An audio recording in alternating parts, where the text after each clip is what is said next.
All right, we're on. Tom, want to jump into it? We want to do the red and green show? I think we should do the red green show, but I don't have enough duct tape in here for that. Okay. Hey, good morning, guys. We are here, day 2. Very excited. We're going to be running some of our biggest equipment this morning. So we're going to be running our GP3000 counter-rotational grinder. It's a beast. We've got our A98 prototype shot blaster. I think it's just under 13 inches wide, 460 volt machine. And then we'll be running our 8000, which is our biggest, baddest scraper outside of the Viking. So today's topic is large spaces. And the equipment that we're going to run is applicable for, industrial, hospitals, airport runways, outdoor sports courts, warehouse plants, anything big. And we're going to talk a little bit about power, tooling, and we're going to wrap up with managing your customers' expectations. Because it's all big equipment, and we actually have a live in-studio Denver, Colorado audience, and I'm talking to a camera, both. We're going to do some setup, so there'll be a little bit of time where we're moving hoses and cords from one power source to another, and vacuums and hoses from one machine to another. And you'll also see probably some guys come onto camera. Hopefully they're going to want to run some of this equipment. So you'll see some of our studio audience participating with some hands-on. Thank you guys for joining us. Yesterday was kind of middle-of-the-road jobs, and then we started yesterday morning with small jobs. You can link back to that if you guys missed it yesterday. And you want to see kind of a little bit about that, let us know. Tom, you want to talk about chatting in and talk to our audience here? Yeah, for sure. So you guys ask any questions that you have, just let us know. We're literally here for you. Out there online, if you're watching, please make sure to use the chat functions. We've got Nick from our marketing team behind the computer. He'll relay any questions you guys ask to us so that we can answer them. But also, we're running some big equipment this morning, and maybe some of you guys couldn't tune in yesterday. This afternoon session is kind of an open format where we're going to be doing customer requests. So as we're going through this morning, if you see a piece of machine in the background, or you kind of want to see a re-demo from something yesterday, just keep that in mind. We've left time for that this afternoon. So chat that in to Nick, and we'll make sure to add it to a list so that we touch on it this afternoon. And anybody that's tuning in, and anybody here that's joined us, if you have additional people that you'd like to send to training, if you guys want to come in person, we typically do, our marketing organizes this training about once a quarter. So if you guys are interested in coming and touching equipment and doing a hands-on, and especially if there's something specifically that you guys want some training on, chat it up in the chat room. Nick will make a note of it, and we'll get you guys signed up and get you on the list. It's a great opportunity. I'm glad you guys have joined us in person, and I'm glad you guys are online, but you guys that are tuning in, keep in mind that nothing beats an opportunity to actually get behind a piece of equipment and run it. So there you go. Yep. So what are we going to start with this morning? I think we're going to start with the big blaster. With the big blaster. All right, the A98. So might have to make the camera move around a little bit, but we'll make him do some work. We'll make him do some work for a change. Nah, he does all the work. Do you want me to unplug it and just move the cord over here, and then, or do you want to just drive it? And I think we could just drive it. I think we got to get except for the probably over there. Hey, you want to just blast right there? We'll just leave the cord here. Yeah. Yeah. What dust collector should we hook up to? We can just use probably the 3000 just for demo purposes. Okay.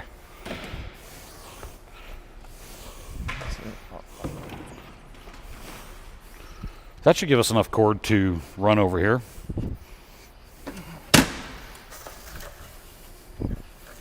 Ah!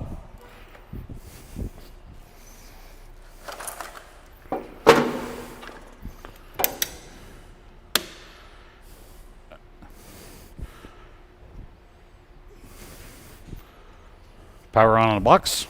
Yeah, power's on the box. This Okay. takes a minute to start up. All right, so we're getting everything set up, you guys, for the first demo.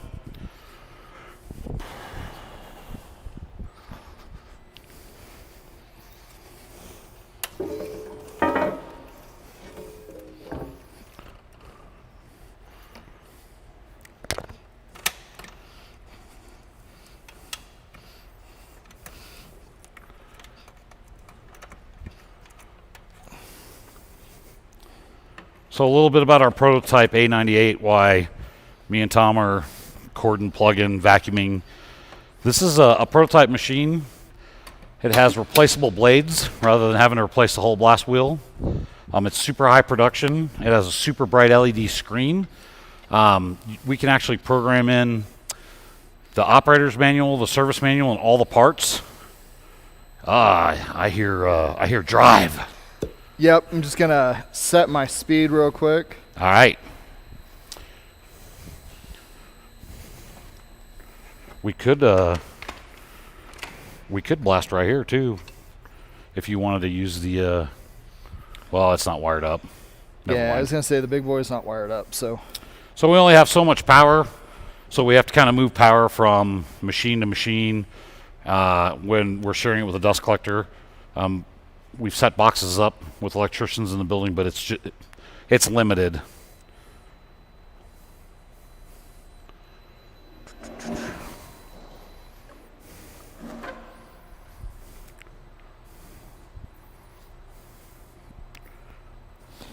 There we go. We're rocking now.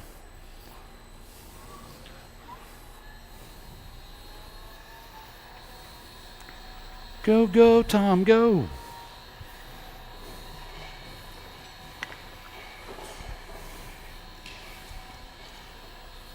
Got plenty of cord.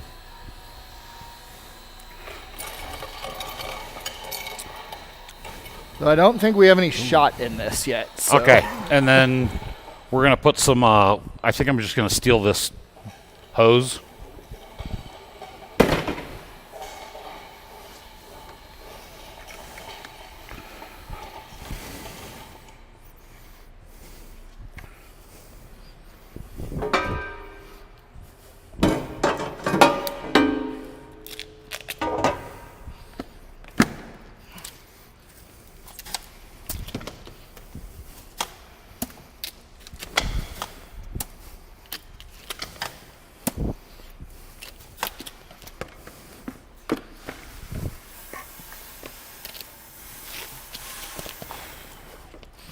Ha! We now have shot. Shots.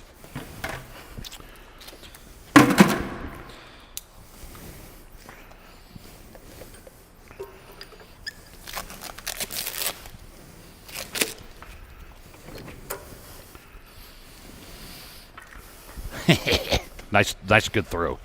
Very nice.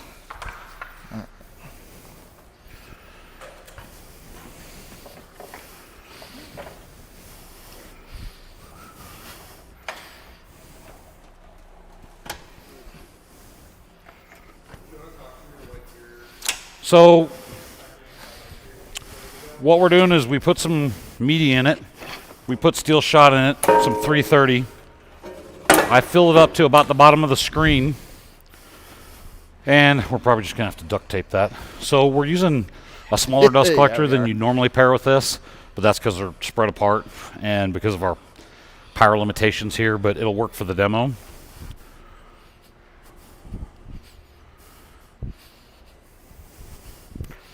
I don't know if you guys can see this, but the machine has a light that's positionable, so I can put it wherever I want to so I can see what I'm doing.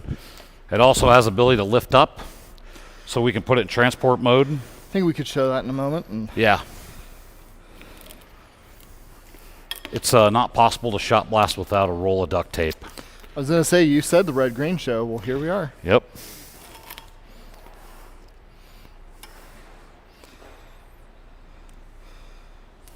All right. Tape it up. Tape it up. Smear. We're getting there, guys. Ooh, that's the good duct I tape. was going to say, this is the good duct tape. That might not ever come off. Oh, dear. That's going to take some of my arm hair with it. It's all right. There's plenty to go around. All right. Maybe one more. Yeah, there we go. Awesome. And then probably put maybe 1 or 2 more just to tape Yeah. this guy up. I don't know with that cord being, I'll have to pull the dust collector up probably just a wee bit. Okay. Just so we have some space.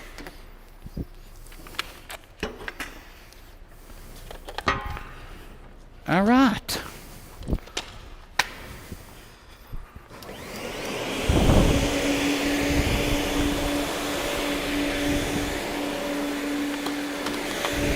Fired up the vacuum.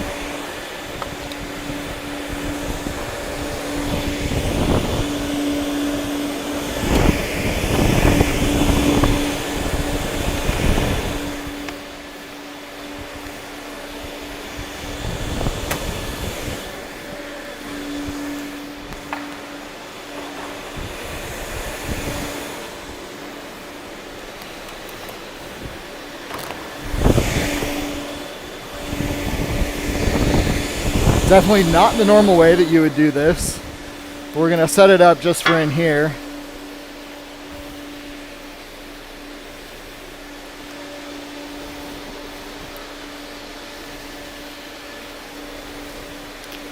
Should be able to turn it back on. Okay.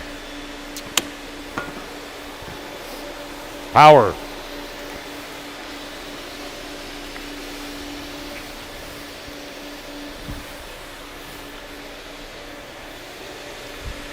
So what's a blaster this big great for, you guys? Because we're talking about wide open spaces, there's tons of jobs out there, 10,000 square feet, 20,000 square feet, up to 100,000 square feet in a lot of cases.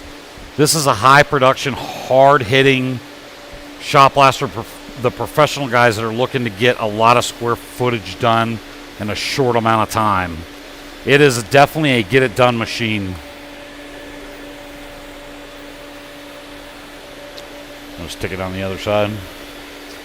Tom's going to position this light so he can put it where he can see his profile of the machine as he's traveling away.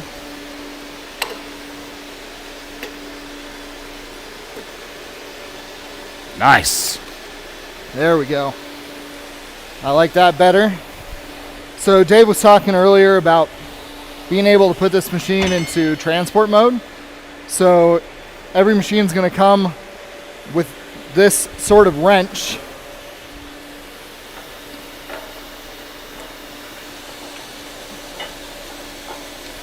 And you just slip it over and lift it up. And you do this on both sides of the machine. And that's actually going to allow you to get this on and off the job site a lot more easily than if you were just to leave it down. And it's great for transport, for the accessibility in and out of a trailer with a ramp door. So it raises it up and gives you a lot of clearance. So there's always that peak when you're loading and unloading on a trailer. Even the old triple L style trailers that drop down, it's still a little bit of a dovetail. It'll help clear it so you can get it right up on there. You do have the ability to lift to go over high spots. And I guess just to make sure before we run it, safety glasses if you got them. Because I don't think we put a curtain on the bottom of this guy this morning. Well, we're out of shot, so. Just dump a little out and drive it around. There you go. Yeah, I don't know if I've got any more. I dumped it all over the machine. Yeah, you're good. Oh, well, maybe we dumped all of it out. I didn't. I barely opened that.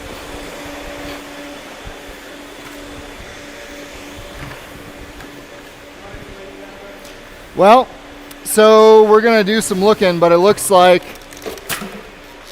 we found out that our shot valve was open when we put the shot into the machine. So when it sits around the shop and there's lots of people here, guys want to play with the controls, and that's usually what happens.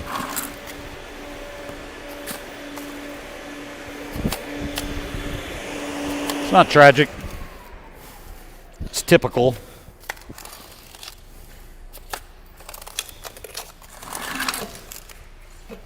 That's why National encourages everybody to have a sweeper magnet and a hand magnet. I was going to say, it's a great time to talk about accessories. Well, we did that on purpose. Now the magnets on the bottom are preloaded. Is that it? Yeah, you're just catching on the cord. Okay. With the light.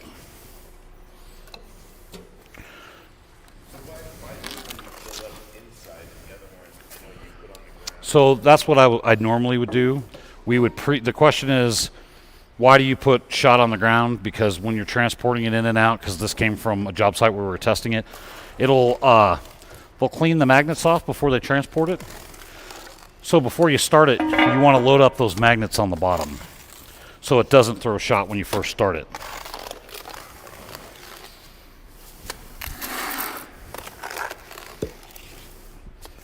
I'm going to reverse it back. Do you want to put it back where it was, or? Yeah.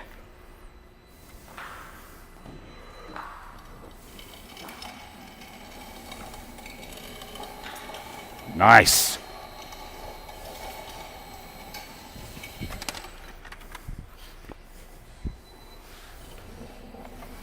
And I made sure the valve is shut. So we're kind of letting you guys in to the background. This is a prototype machine. So we're learning about it. I think this is actually the first time that we've run it here in Denver, in this warehouse.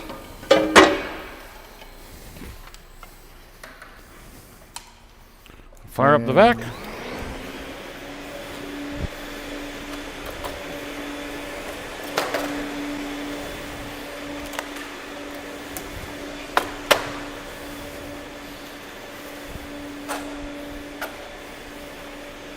All right.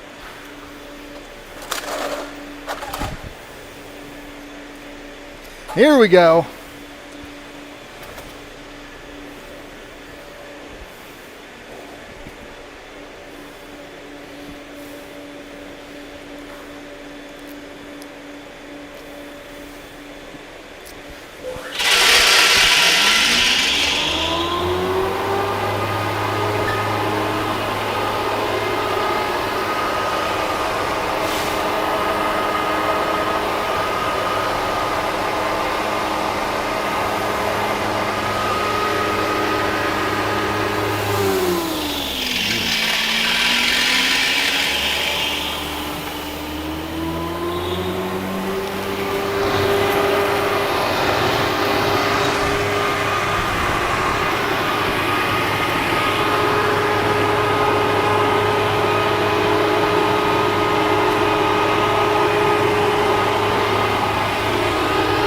Open your valves nice and slow. Yeah. Well, the problem is, by the time I get it going, yeah, I'm out of. The dust is because the vacuum's not big enough.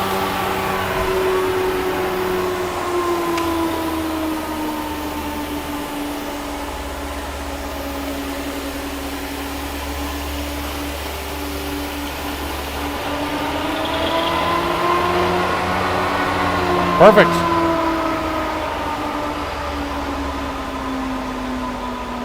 Good job, Tom. There we go. So it's tough to run a machine this big. Oh, hold on. Turn my fan off. It's tough to run a machine this large in this small of an area because we're talking about wide open spaces. This is really what this is designed for, a much larger dust collector and a much wider space. And you can see the hoses and the cords. Normally what you would do is you would start your blast head really close to the dust collector, and normally we would tape our hose and cord every 4 or 5 feet to keep it from tangling up. But if you start with your blast head close to the dust collector and you go out and then come back, as you're leaving and trailing away from the dust collector, your hose and cord's always trailing behind you. Instead, we're going in a really small circle here so you can see that the hoses and the cords are kind of in the way. But on a normal job site, you would set everything up, stretch it out, tape everything together, and then you start with, and it doesn't matter whether we're talking about a shot blaster or a grinder or a smaller shot blaster or a scarifier, anything that you're pairing with a vacuum, which is just about everything today, You want to start close to the dust collector, and as you continue to move away from it, everything's going to trail behind you. And taping up your hoses and cords is probably one of the oldest tricks in this industry, because if not, they end up getting twisted up and it becomes a mess pretty quickly. And it's a lot easier to move them both together in series when they're taped together. You can see the yellow tape from where we ran a little bit smaller shop blaster yesterday. We had it all taped together and set up a little better for the conditions, but it's a little bit tougher with a machine this big and a square this small, because we have rubber floor that we're going to demo, we have wood floor, we have VCT, we have carpet right behind us, we have ceramic tile, so we're compacted into a pretty small square for a machine this large. So what was interesting about this is that by the time I was able to get the machine up to speed, to be able to actually get it moving and open the blast wheel, I was already at the end of my run. So in a very tight space, I was only really able to draw about 12 to 15 amps. But for you guys that are here, if you come and look at the blast pattern that this was able to get at 12 to 15 amps, it's probably like a CSP2 right now, maybe bordering on a 3. So when you talk about the productivity of a machine and going up in steps from even the one yesterday, at what would be considered minimal amperage for this machine, it left a beautiful profile, very even across the full width. So I just wish I had some more space. Yeah, but you know, we have to work with what we've got, and we're demoing a lot of tools today for you guys.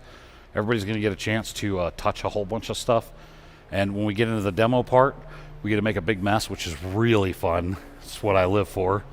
Lots of people ask me, Dave, you want to put in carpet and tile and VCT? I'm like, no, but I know how to tear it up. I can tear it up for you. So, does anybody have any questions about shop blasting in general? We spent a bunch of time yesterday talking about our A-series shop blasters like the A95, the A96, the A97, and then today we ran the A98. Do you guys in person have any questions, or does anybody want to chat online any questions? Well,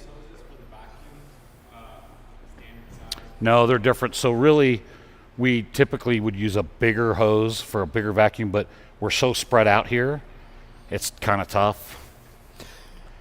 I was going to say, for you guys in person later, if you want to run this guy, we'll set up down here. We'll set up farther. And you can actually do a decent run back and forth. But we're trying to stay close to the camera in a centralized location, so we're a little bit limited. No questions. Because I like this machine. I do too. So you can replace the blades 3 different times before you have to replace the hub. And in a lot of machines on the larger size like this, you actually have to, like yesterday I kind of showed you guys, you have to take the blast wheel out, replace the whole thing. Well, this, it just has replaceable blades, and the lifetime of the blades compared to a blast wheel is usually a lot longer. It's quicker to service it on a job, and really it brings down your cost per square footage on your production. Question? Do you ever think they're going to come with a tool trigger vac? You mean a remote control vac? No, just like When the machine, yeah. the vacuum operator turns on, so you're not having to run back and forth. That's a great question. The question is, are we ever going to have the vacuum and the shop blaster tied together so when you start the blaster, the vacuum starts? That's a great question. But here's what happens. The correct vac that you would actually tie in with this has a compressor system built into it. So what happens is it builds up pressure, and then it has a timer board, and then the timer board opens the going valves and it forces high pressure short blasts of air, which knocks the dust off the filters. And shop blasting, because it's super fast and efficient, you take up a lot of dust. So it's super common in this industry. If you know a guy and go look at his equipment, that he's been doing this for 10 or 20 years, his shop blaster will have 500 hours on it, and his dust collector will have 1,000 hours on it, because the guys don't want their vacuums to turn off. They want it to keep cleaning the filters while they're maneuvering to a different spot, or even if they're pushing the dust collector farther over because they've used up all of their space. You want that vac to continuously run so it can continuously clean the filters, so it's more efficient when you fire it back up. Because Does that hold true on the smaller shop blasters and stuff too? it typically does. Yep. Guys almost never turn their vacs off unless there's some reason to. They just let them run and run and run. Now the smaller vacs don't pulse, you have to manually clean the filters. But it's At that point, you're walking over there, you turn it off, you clean the filters, and then turn it back on and go back. That's a great question. Any other questions? Because I like that for home with power tools and stuff and woodworking. It makes it so much easier. But with big tools like this, it's a different, it's a different level. What else have we got for this big guy? So just for the record, not only is Tom a surface prep expert now, he is also a culinary chef. He brings food into us all the time, so you guys stop in and visit and let him know. He'll cook you up something amazing. Somebody with a pretty wide variety of skills in life is the guy standing next to me. Because I can make macaroni and cheese out of a box, maybe, kind of. I can't remember the last time I made mac and cheese from a box. Actually, I do. It was when I was a chef, because you work your butt off. And then you come home at 2 o'clock in the morning and you want to eat, and you get mac and cheese from a box. So any questions about shot blasters? Any more questions? Because we also want to talk about grinders. And then we're going to run some ride-on National Flooring Equipment scrapers, which is probably my favorite thing in the world to do almost. I meant for tearing up, for demoing. I was going to say, there's nothing like riding an 8000 for fun and ripping up a bunch of tile. And we get to make a big, huge mess, and then it's amazing to see the production of one of the machines. And we'll talk about some of the tooling and how to pair some of the tooling with the grinders and the ride-on machines. Hopefully we can help you guys be more efficient. And if anybody's tuning in and has machines, we're going to talk about different wood floor shanks and why they're designed different, which escapes a lot of people. I love teaching that. Tom's going to talk a little bit about our self-scoring blades and why we have different self-scoring blades, why we have different flat blades, why we have different thicknesses. We have some examples that we're going to show, which are kind of fun. And I think to help you guys not lose your head over all the tooling choices we have, we'll talk about our guillotine blades too. Yeah, those are awesome. All right, so we're going to kind of move the shot blaster out of the way, and then we're going to set up... I think the GP3000 before we start tearing everything else up. Yeah, definitely, before we make a big mess. So we want to grind before we turn this into a giant demolition job site. So that's what we're going to attempt to do next. Why we're changing stuff up, who's got questions about shot sizes, shot blaster sizes, vacuum sizes, production rates? Somebody's got to have some kind of questions that I can answer and bring home for you. Anyone? Bueller? Chat? Nothing online. They're typically, most guys, the question is, what size of shot are the most common is basically the question. 280 and 330 are the staple. 230 would be a little bit smaller, so you get more impacts per square inch, so it cleans more efficiently. And 330 is a little bit bigger, so it hits a little bit harder, so it speeds up your production. And with that said, they make shot. You could get 110 shot, which is really small, or you could even get 460 shot, which is really big. But 460 isn't typically used in standard centrifugal portable shot blasters because it's so big. It's mostly used in larger roadway specific self-contained machines that don't have a carburetor style shot valve. It's got big, long, wide shot valves that open and close.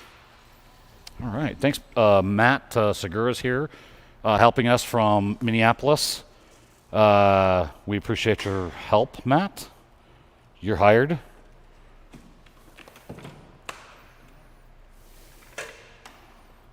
All right, so that's out of the way.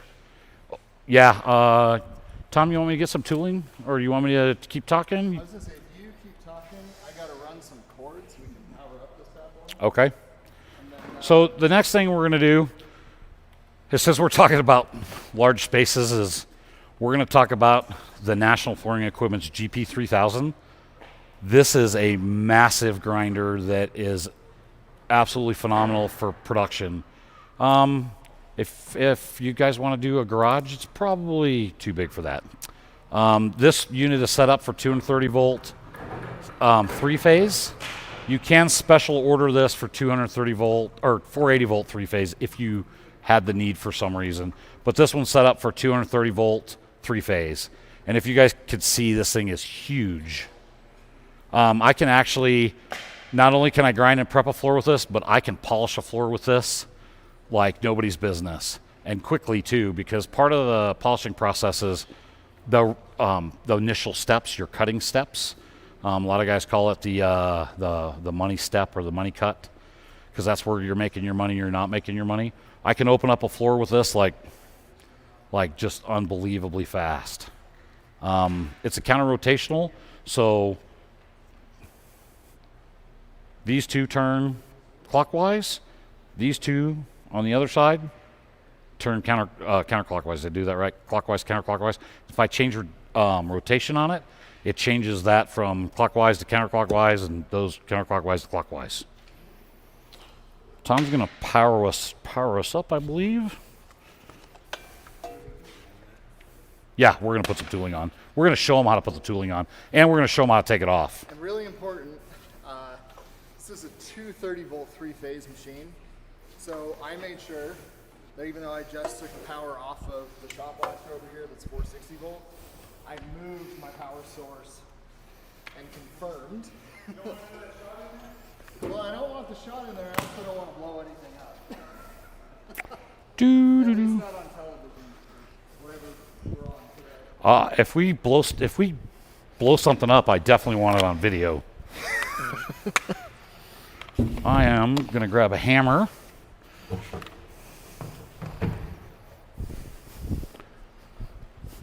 Tom is gonna appears is gonna grab some tooling. 12. I know he likes soft. We need 12. Here's So some you tubes. guys, when I install tooling, I prefer these real small hammers because it doesn't take a lot of force to keep them in place, and it's easy to keep clear of the shroud because the hammer is real small. See guys with big, huge hammers, it's not really necessary. I buy 30 of these hammers a year because every time I set it down, someone goes, "Ooh, it's cute," and they steal it. I try to hide them in my water tank if I'm not using water for the job. But these small hammers work fantastic for installing the tooling. Tom, can you show them the V-shape while I install the rest of them? So very similar, I think, to the tooling we were showing you yesterday for the GP700. In fact, exactly the same. This is just a medium bond diamond. This machine takes 12 of these pucks, or 12 pieces of tooling. So we've got 12 mediums. I don't have 12 softs, probably because I sold them. So we're gonna demo with what we've got today. And with the machine this big and such a high productivity, even on this harder concrete, these pucks will still open a lot. Sure. So just like the little one, you use the pucks to open it up? You can use the pucks to open it up. This is just, pucks leave a more even swirl mark on the concrete, and just the sheer weight of this machine with whatever tooling you're using is gonna be productive. But these are a 1, which is akin to like a 16 or 30 grit. Yeah.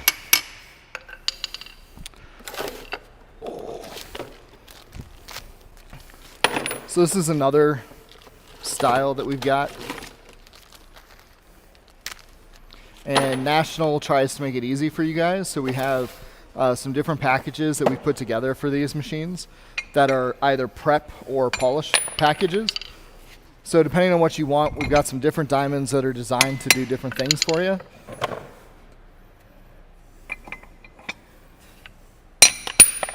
Whoops. Butterfingers. Normally I'd just lay down and do this. It's super easy, but I have a mic on my side that won't allow that. So just crawl up underneath here.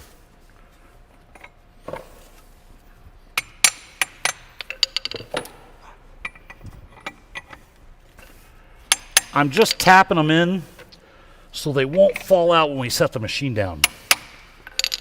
If And you yes, guys get in a pinch and you don't have a small hammer on the job site, you can actually take one of these diamonds and use it as a hammer if you have an extra, which I'm sure you probably do. and All right, just- so now we're all loaded up. I was going to say, to make Nick work a little more really quick before we start the demo, yesterday we were talking about polycrystalline diamonds and removing coatings on floors or glues. So this is the PCD version that we've got for the GP series. So you've got your polycrystalline diamonds here, and then a bar here as well that helps to smooth out those marks as you're going over the concrete and support the weight of this machine, because it's a beast, and if you put all that weight on those two little spots, you're just gonna shred the concrete open. To do. So this machine has counterweights. You're not going to be able to tip it unless you move them up onto the handle, or you even, could move them in my into, case, not at all. or you could move them into the center, which is over the axle, so it's kind of a middle of the road. I guess we're going to have to back up, huh? Don't know if you can see this on the camera, but I am incapable of moving this machine even in a his neutral feet are position. his feet are 2 feet off the ground. But once this machine is on, it floats, and you're able to move it with just one hand. Yeah, it's super easy to maneuver once it's turned on.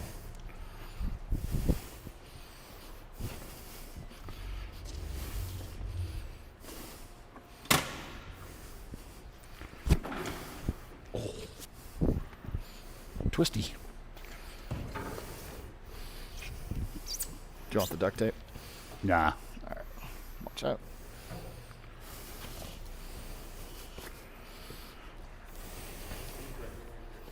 Yeah, I'm going to try to leave this for the scare fire.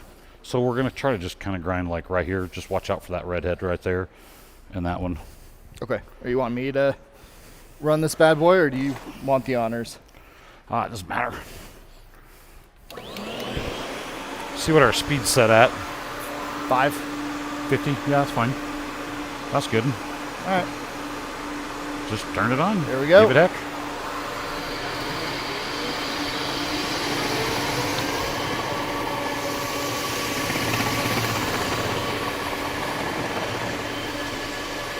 This machine you guys should definitely run. Not a lot of opportunity to run a machine this big unless you own one.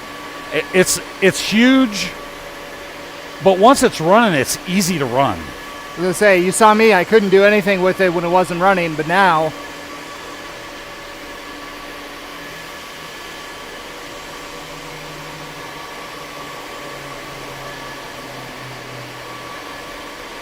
So this is specifically designed, obviously, for large spaces.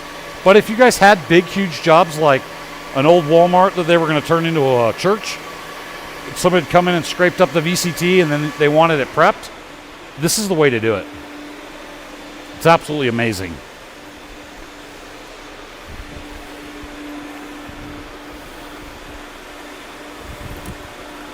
Let me untie the safety breakaway.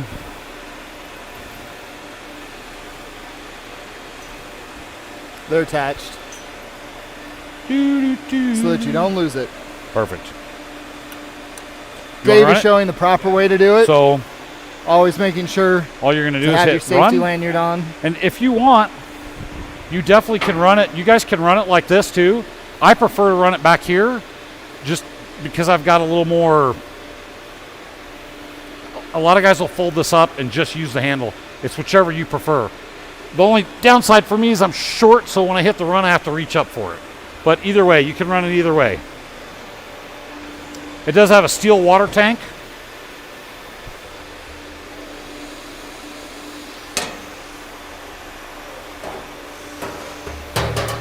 And another little cute hammer. I bought All you right. that. So when you're ready to shut it off, just hit the green to turn it on and hit the red to stop when you're done. Yeah, just move it a little bit. Typically with a counter rotational grinder, you don't want to go in straight lines. because it tends to want to dig a trench in the floor, you know. So normally you just move it back and forth real slow as you're going forward and backwards. Don't wear yourself out. Just keep it moving side to side real slow as you're going.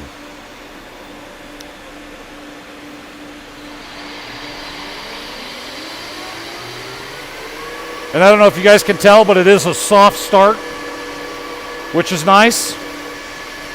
And it's really not very loud either. So talking about working in an environment where people might be nearby or there's a lot of other things going on, I think the dust collector we have paired with it is far louder than the machine itself.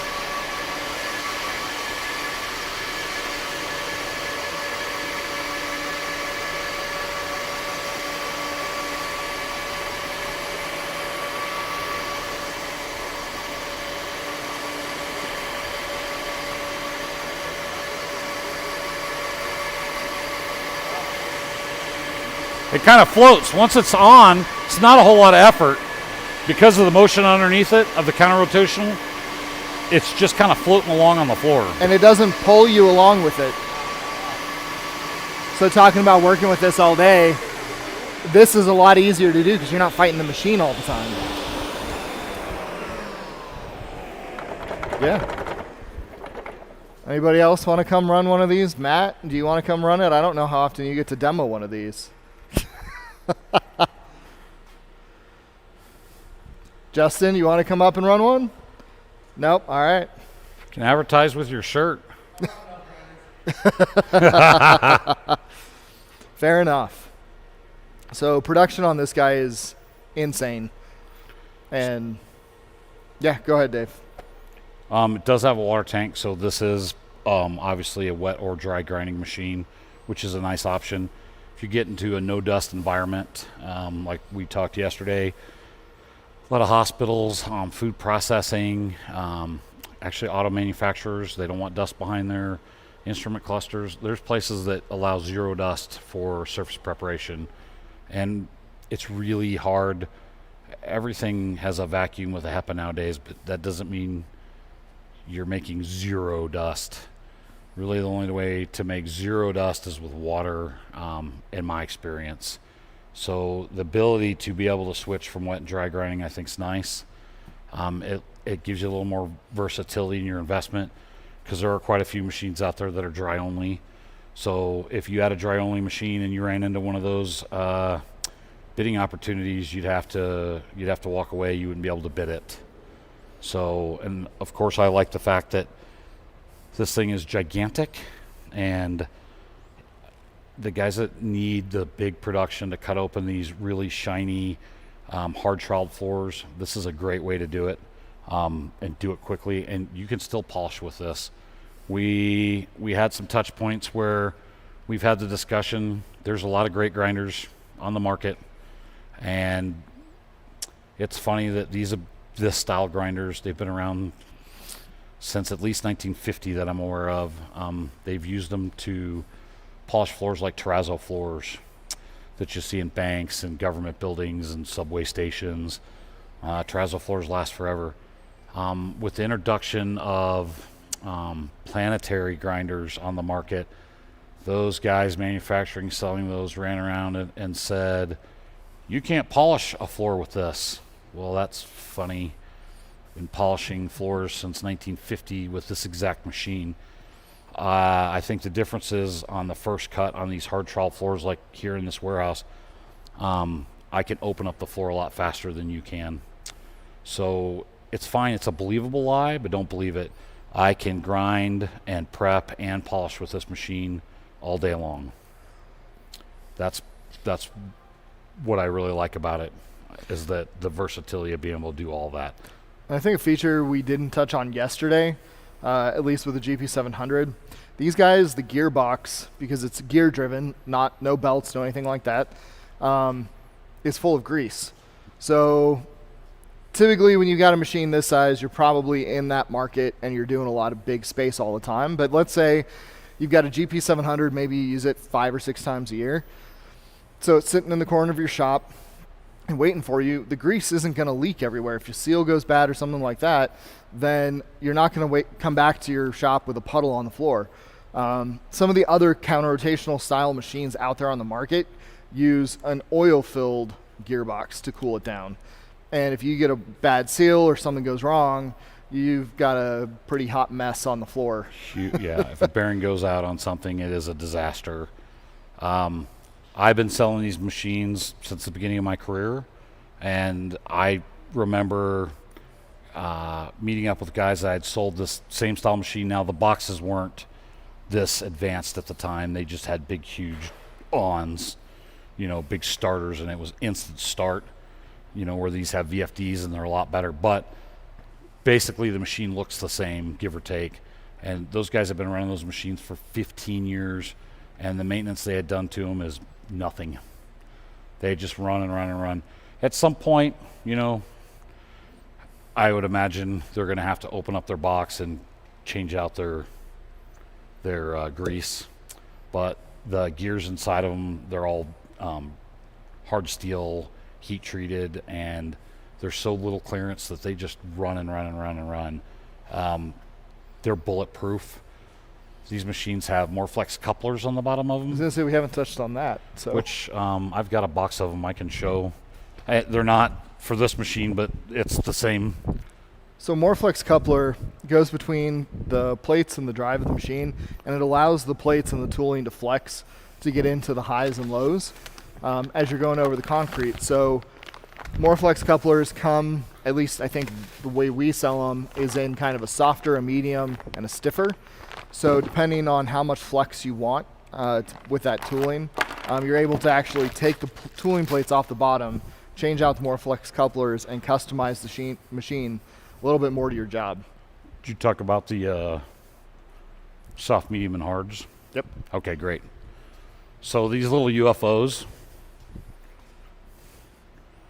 are called Morflex couplers.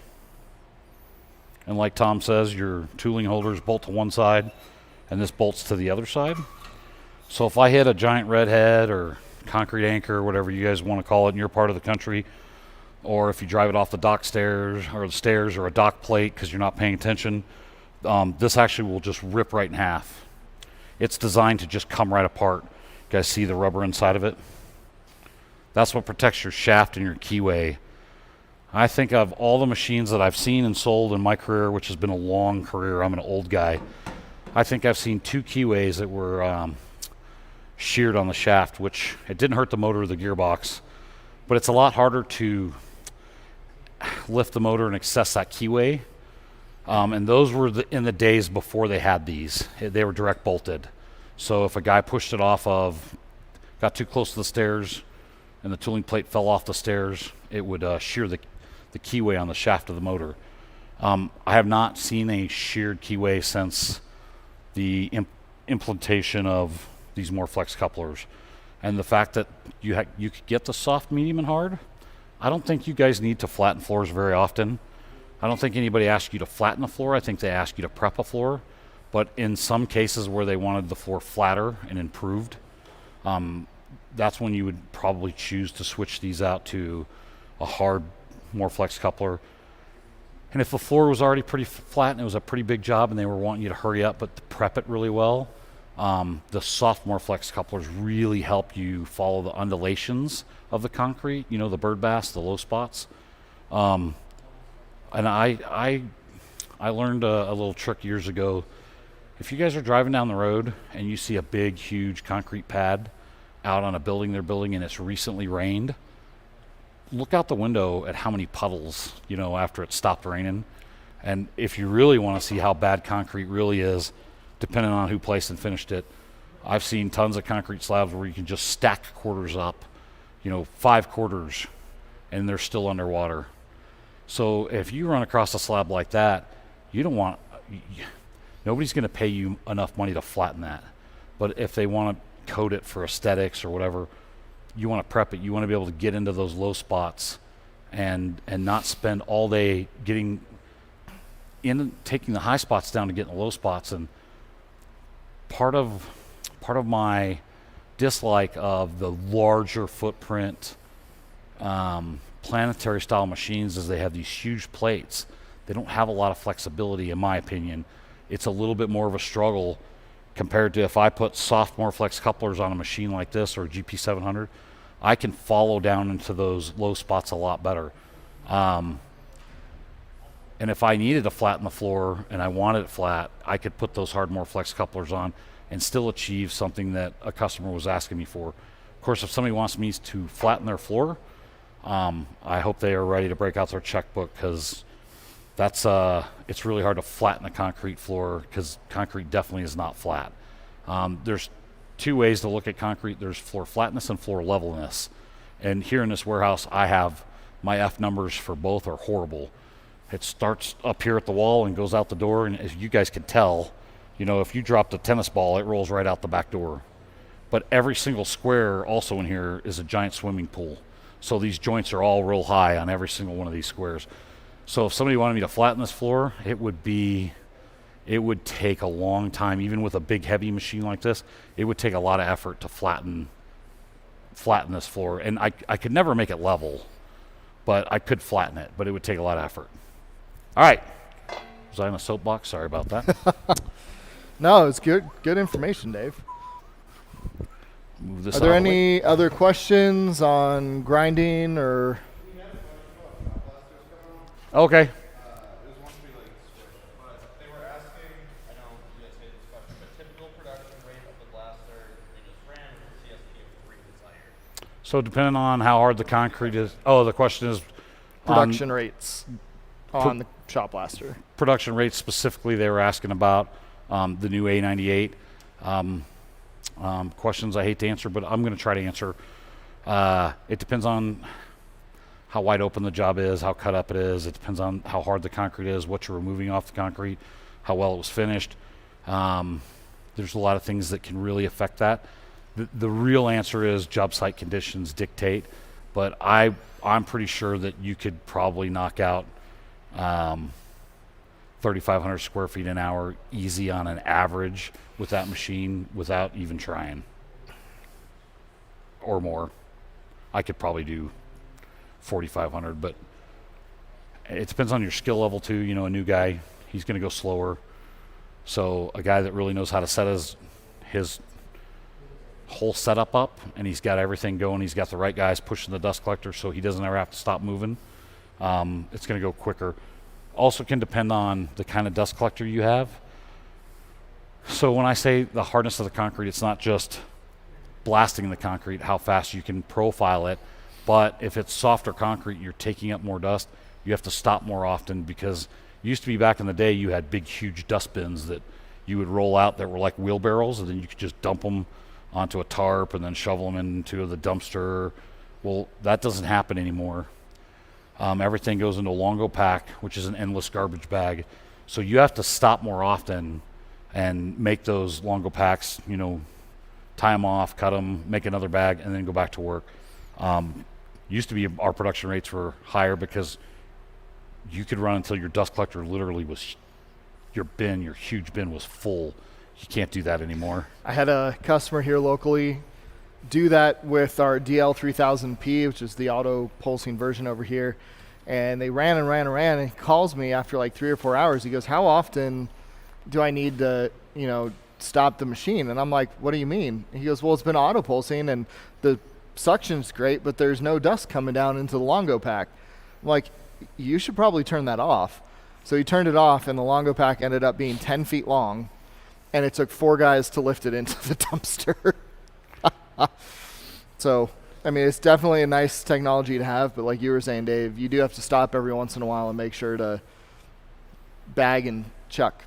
You know, there's guys in the softer concrete parts of the country, the Gulf Coast, that with like a 98, they're probably kicking 5,000 square feet an hour all day long with very little effort, and that includes stopping and changing and cleaning your filters, or letting the vac clean the filters, or dropping your Longo pack.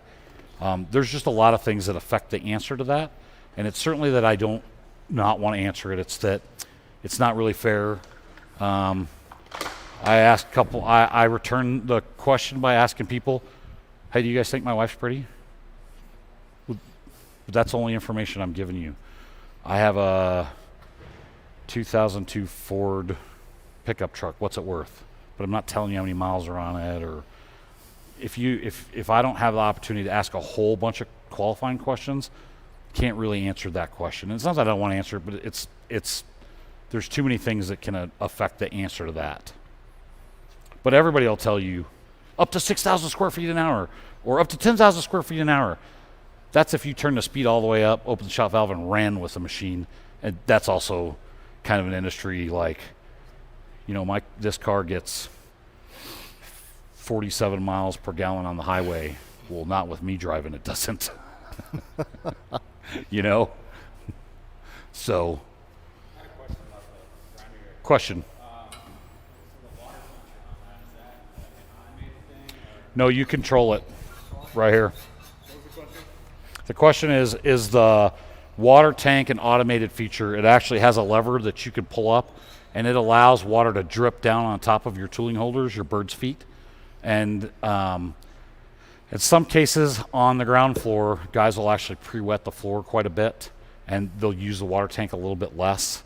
And there's guys that like water just because they think their tooling lasts a lot longer because it keeps it cool, and they feel like the life expectancy of their tooling, like the tooling on this machine that we've got on it, it should last 10,000 square feet on average a set. They feel like if they run with water rather than dry, that it extends the life of those diamonds quite a bit.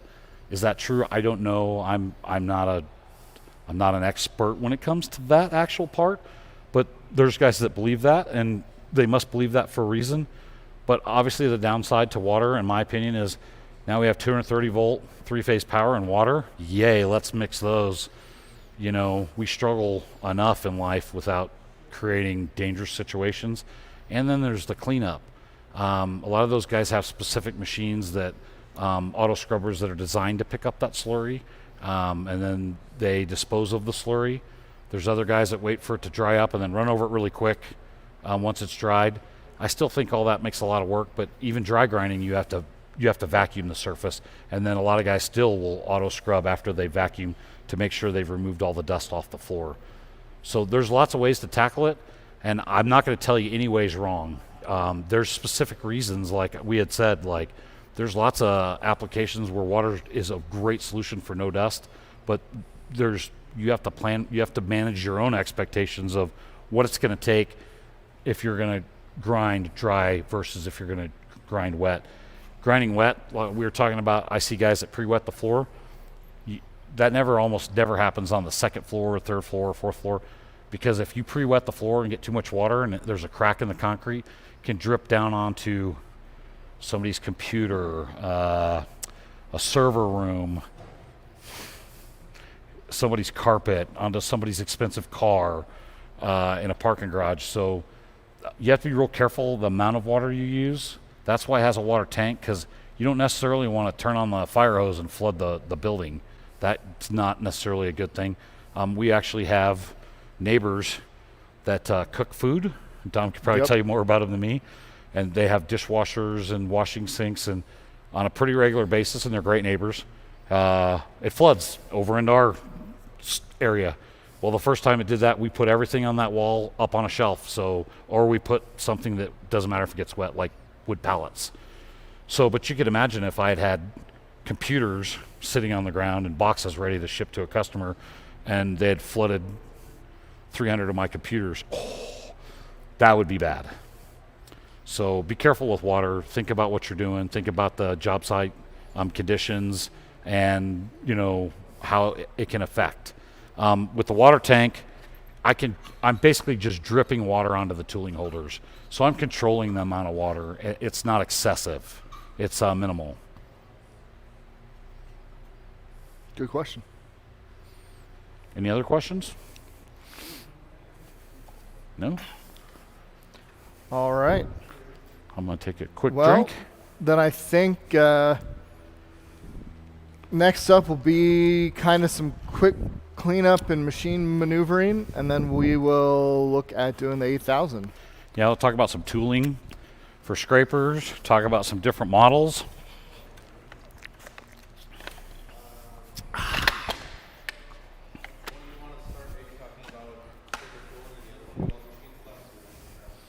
Dead air.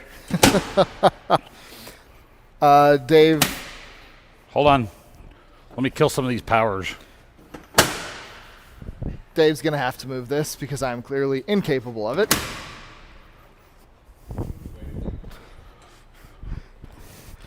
All right, Nicholas Stefanski, what was your direction, sir? Somebody start talking about scraper tooling while the other equipment comes up so we don't have that. Okay. I'm going to talk about scrapers. I think I can talk about scrapers. Yay, scrapers! We actually, we're really all about scrapers. That's our heart and soul. We're good at it. National Flooring Equipment has been around since 1968. Thank you. Tom needs to eat another Twinkie. I can do that by myself. We've been around since 1968, and we're not going anywhere. We design and manufacture the best scrapers on the market, and that's not my opinion. That's a fact. Okay, it's my opinion, but yeah.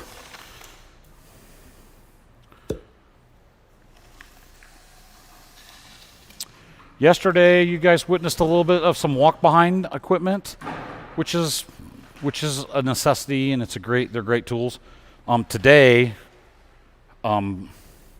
because of the world's conditions, we're going to run a propane-powered 8000, which is one of National's larger riders. The biggest rider we make is a Viking, but we're going to talk about the 8000 because I don't have a Viking here. I have had Vikings come and go from here, but we can't nail them down to the floor. Somebody buys one every time we build them. And normally we would demo electric and battery machines, not just propane, but we're missing a few parts here and there because of the way the world is because of COVID recovery. So I only have one rider that I can demo, but a rider's a rider. Obviously the propane's louder. It's bigger, it's heavier, it's considered a demolition machine, which is what we're talking about today is demolition. But there's a lot of guys, including a bunch of you guys that are here in person, that are here because you're wanting to purchase a little bit smaller footprint battery machines, but the operation's basically the same. This is just a little bit bigger, a little bit heavier, louder propane machine, but you at least get a chance to see what it'll do. We're going to actually take up some ceramic tile. We're going to take up some carpet. We're going to take up some VCT maybe. I don't know if anybody needs to see that with the rider, but we might. And we have a little bit of wood floor left, some 3/4 inch solid oak wood floor that we're going to make go away.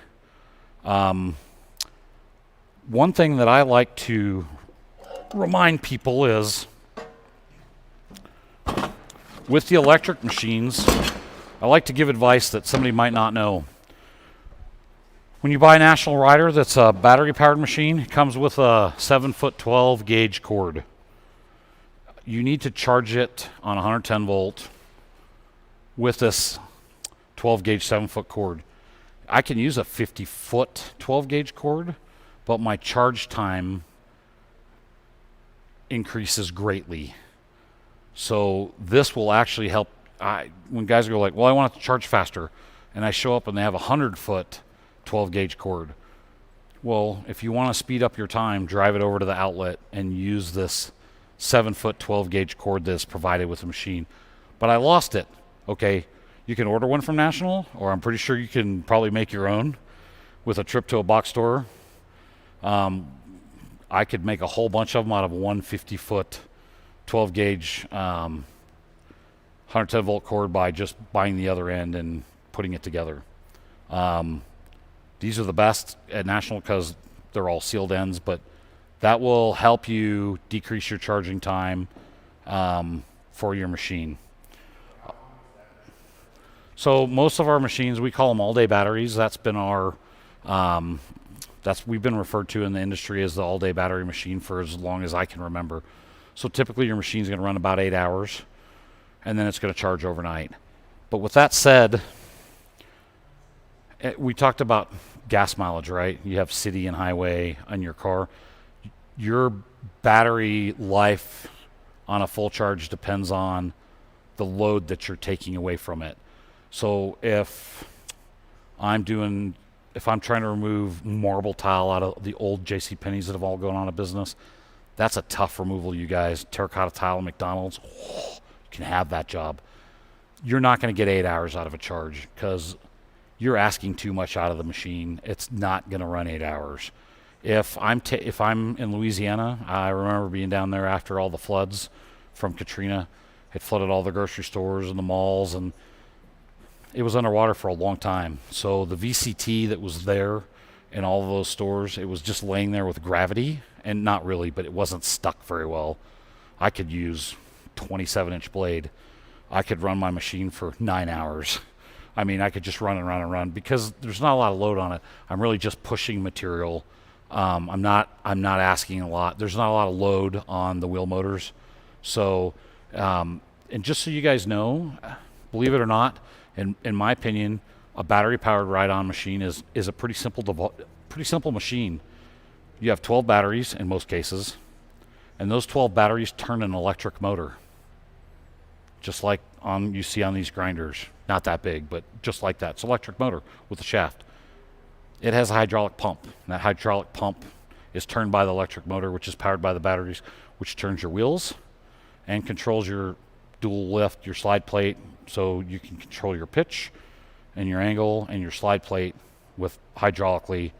That's really all there is to it. That's all there is to it. I like to give advice to people that show up and come online that might not know. National makes a tool called a tile box. This is it. I don't know. Can you see that, Nick? The tile box is sold separately from this 27-inch swivel head attachment. And I really like this because it turns my scraper into a bulldozer. So when I make a giant mess with wood floor, VCT, ceramic tile, I can push it all into a pile so my labor guys can shovel it up and put it into wheelbarrows or however they're moving it out of the building really, really quickly. I think the cost of these two pieces, once it's put on the front of my machine, pays for itself in zero amount of time. I think they work really well, and I like them, and I'm shocked that people don't know that they can turn their ride-on scraper into a bulldozer by just ordering a couple accessories. So it's called the Tile Box. It's in the catalog. You can log online. I heard people have computers, and evidently you can talk to each other. Go online and buy one. Just make sure you get the 27-inch swivel head that goes with it. So this just bites onto the back of this just like it does with a standard blade or a self-scoring blade or, you know, .094. Tile Box. I like it a lot. Matter of fact, when you guys log off and you guys go home and there's a big mess here, I'm going to put that, scrape it all up into a pile, and then I'm going to shovel it up into my little wheelbarrow cart and take it out to the dumpster. I'm going to use it because I like it. I don't like pushing it all. You know, you got to turn your broom upside down and use the back part of it to try to push it a pile. Not very effective. This is very, very effective. And it's a pretty thick material, so if there's a little piece of tile or a little piece of wood or something or a VCT piece, it'll scrape it right off the floor and clean it up. So I don't have to go back and, oh, I missed two little spots. I can use that to pop it right off. Let's talk about one other thing that guys are not aware of. If you buy a new National machine or if you have a newer model National machine, everybody knows that I hope everybody knows, you can charge them with 110 volt. Just drive it up to the wall with your 12 gauge 7-foot cord. Same place you charge your cell phone, that's how you charge your rider. But Dave, I need to charge it faster. I need to try to keep going as quickly as possible. In the back of your charger, your 110 volt plug that comes with it from the factory, it has an IEC plug in the back of the charger. I made or bought, I'm not sure, because they keep coming and going. These are 220 volt single phase plugs with IECs on the back. I think I got these on Amazon. You can charge your National battery powered ride-on machine with 230 volt single phase by just unplugging your 110 volt plug that's there and plugging this in. So if you've got it on the job site and it's accessible, I can decrease my charging time. And it seems to be debatable. We have lots of engineers and then lots of customers that do it. I think that your charging time decreases by about 30% on 220 single phase. Does that decrease the life of the batteries? Does it interfere with the life of the battery is the question. Decrease? Absolutely not. It's just going to charge faster. So your batteries get X number of charges, start to finish. So start to finish, you're going to get so many charges, just like your cell phone's only going to get so many charges start to finish. So if I use half of a battery charge, like 50% of, let's say my charger has 10 charges. I'm making it for easy math. It has 10 charges, and I have to replace all my batteries. If I used half of a charge, I still have 9.5 complete charges left. So if I plug it in and charge it back up, I didn't use the entire 9 or the 1 of 10. I only used half of it. You're just speeding it up. A great question is, what can decrease the life of my batteries? I can tell you what will decrease the life of your batteries. One is if your batteries are completely dead. We've actually installed what's called a LVI. It's a low voltage interrupter. So years ago, guys could run their batteries completely dead and then charge them back up. It was bad for the batteries. So now we have a system installed in all of our machines that won't allow that to happen. The alarm goes off and the light flashes, and then if you keep trying to run it, it turns itself off and goes, nope. Really, really cold weather with your batteries are dead. And you guys from California, not a big deal. But I might have somebody online that's from Minnesota or Canada or somewhere that in the wintertime it gets bitter, miserably cold.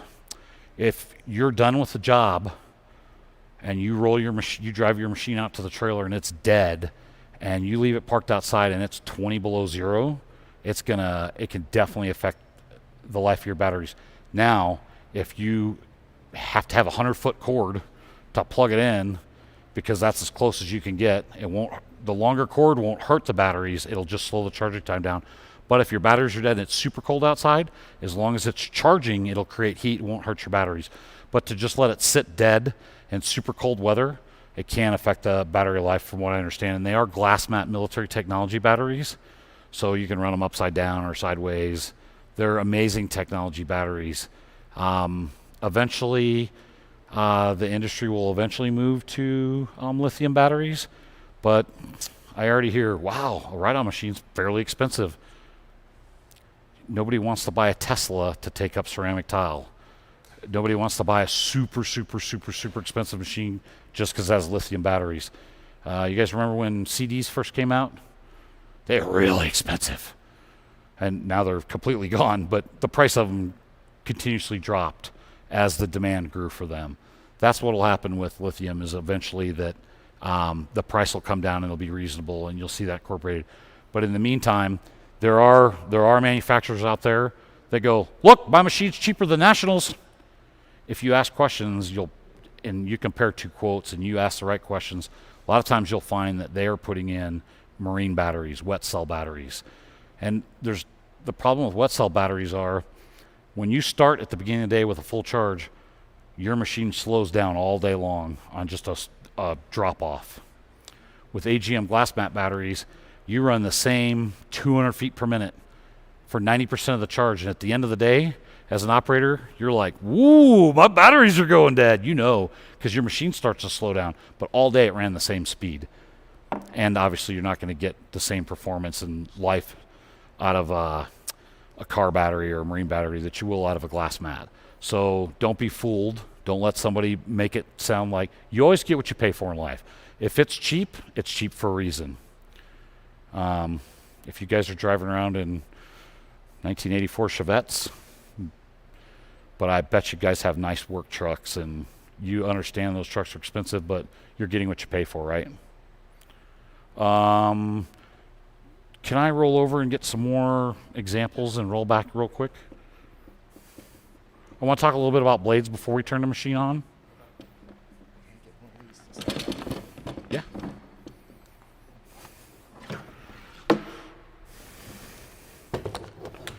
Doo-doo-doo.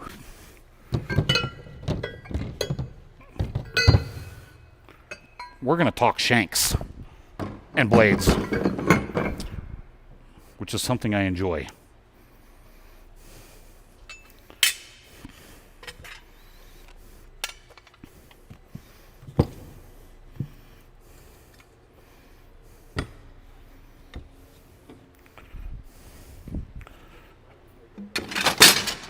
I'm coming, Nick.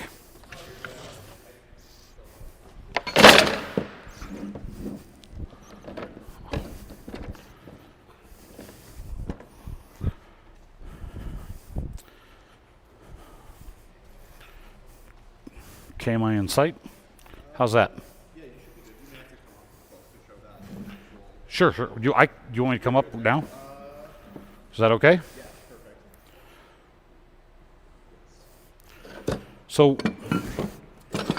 I'd like to start with wood floor shanks because this is, I think, the least understood attachment for a ride-on or a walk-behind by the entire world. And I discovered 3 years ago that it wasn't a well-known fact, and I was shocked. I just assumed everybody knew. Well, that was a poor assumption on my part. So now I try to teach it every chance I get, because if I teach this, you will be more effective with your ride-on machine if you're trying to take up hard goods. Hardwood floors are hard to take up.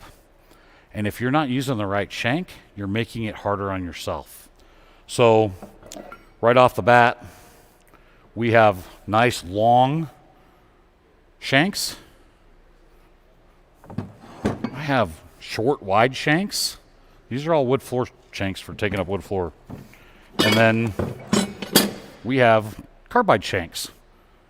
See a lot of guys using carbide shanks, these black shanks. Can you see that, Nick? For trying to take up wood floors. This is for taking up ceramic tile. And I don't know if you guys can see this, but the angle is pretty steep.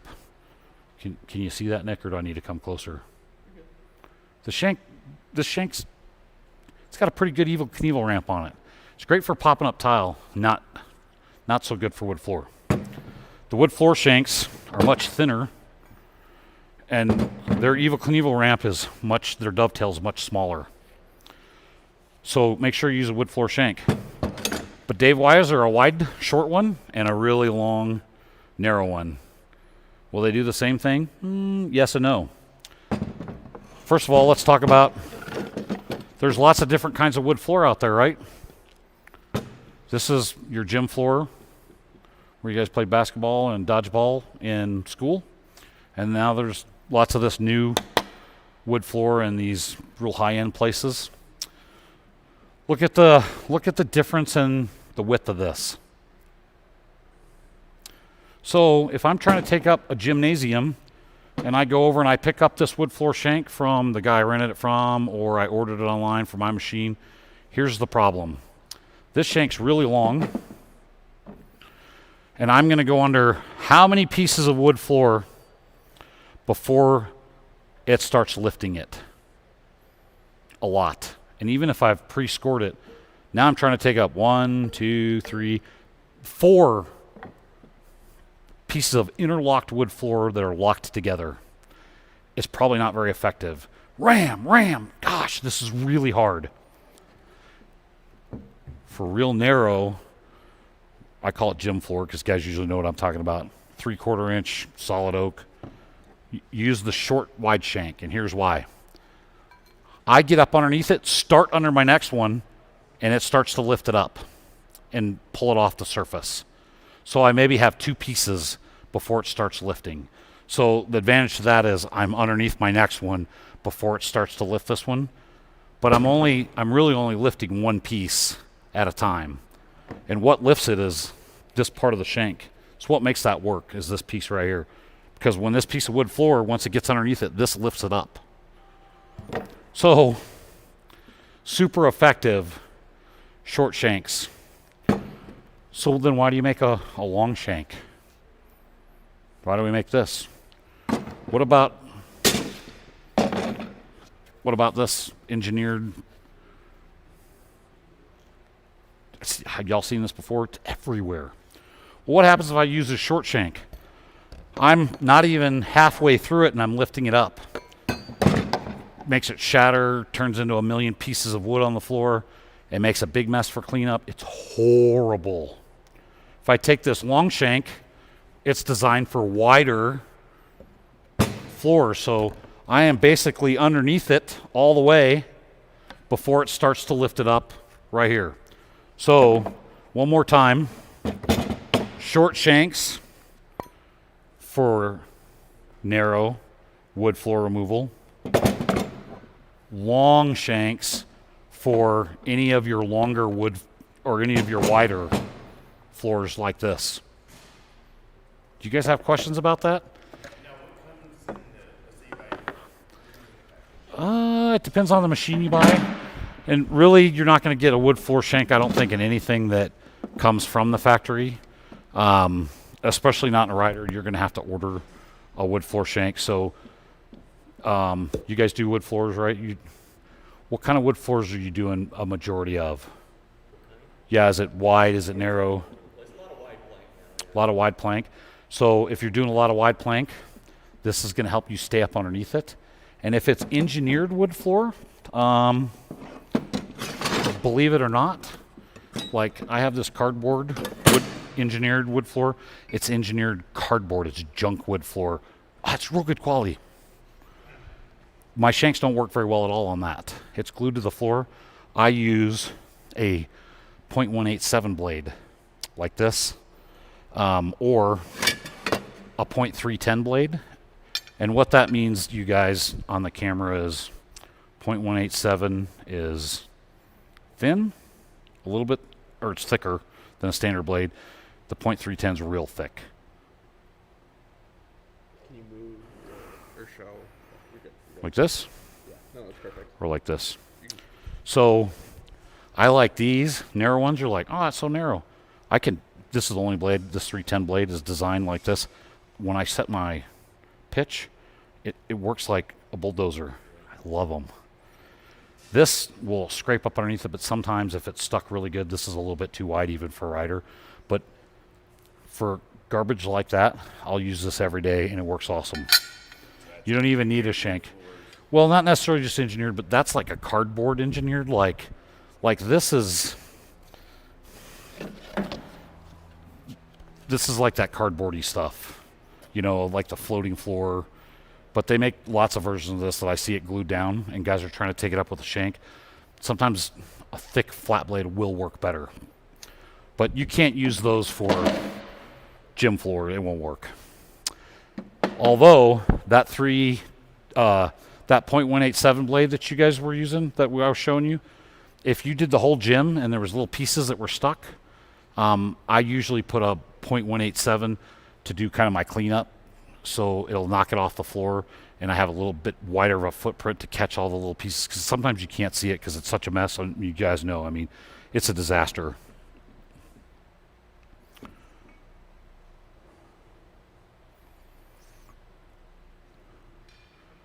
You guys got any questions about wood floor before I talk a little bit about some other things? We also make a straight shank. Straight shanks are great for removing pavers. That's, I think, the best removal for these is pavers. They don't work very good for anything else, really, in my opinion. It tends to dig into the concrete or the substrate, so be careful. We also make self-scoring blades with the wings. For years, I called them carpet blades, and marketing kept throwing staplers at me because these are designed to take up more than carpet.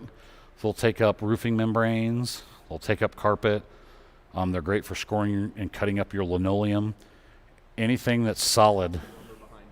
The rubber floors that's behind me.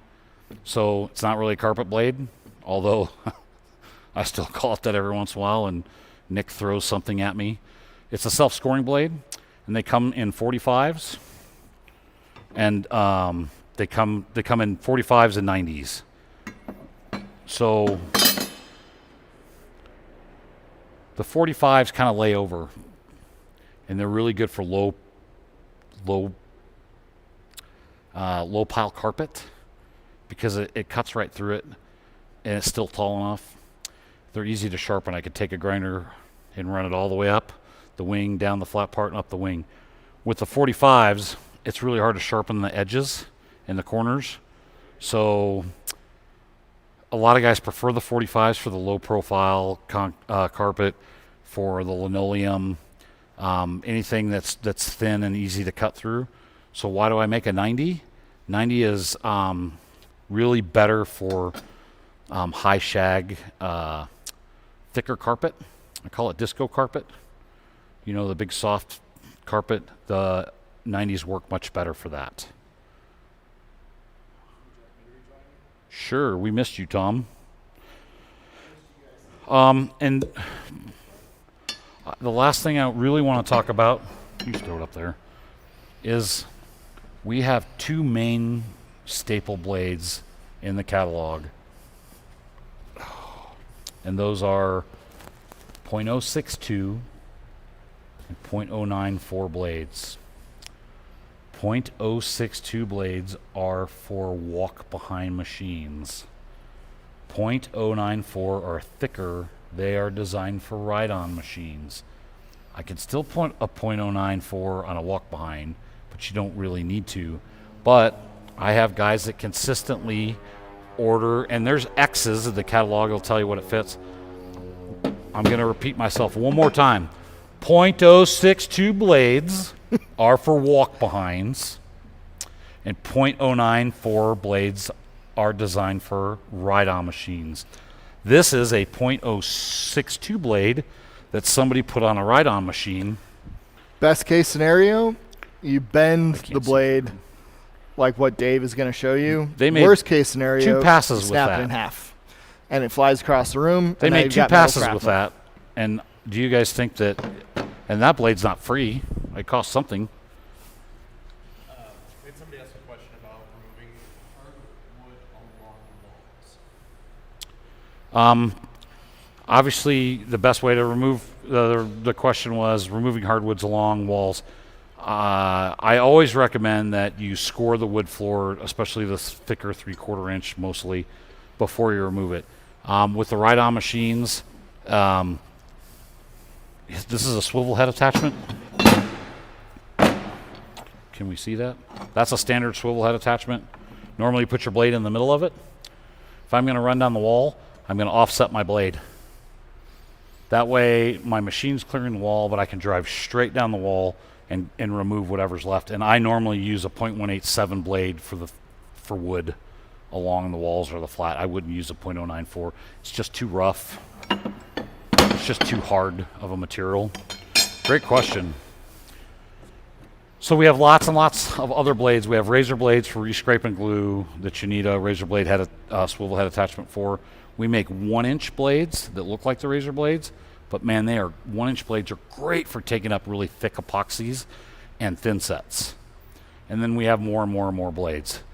People open up the catalog or they go online and they go, wow, that's a lot of blades.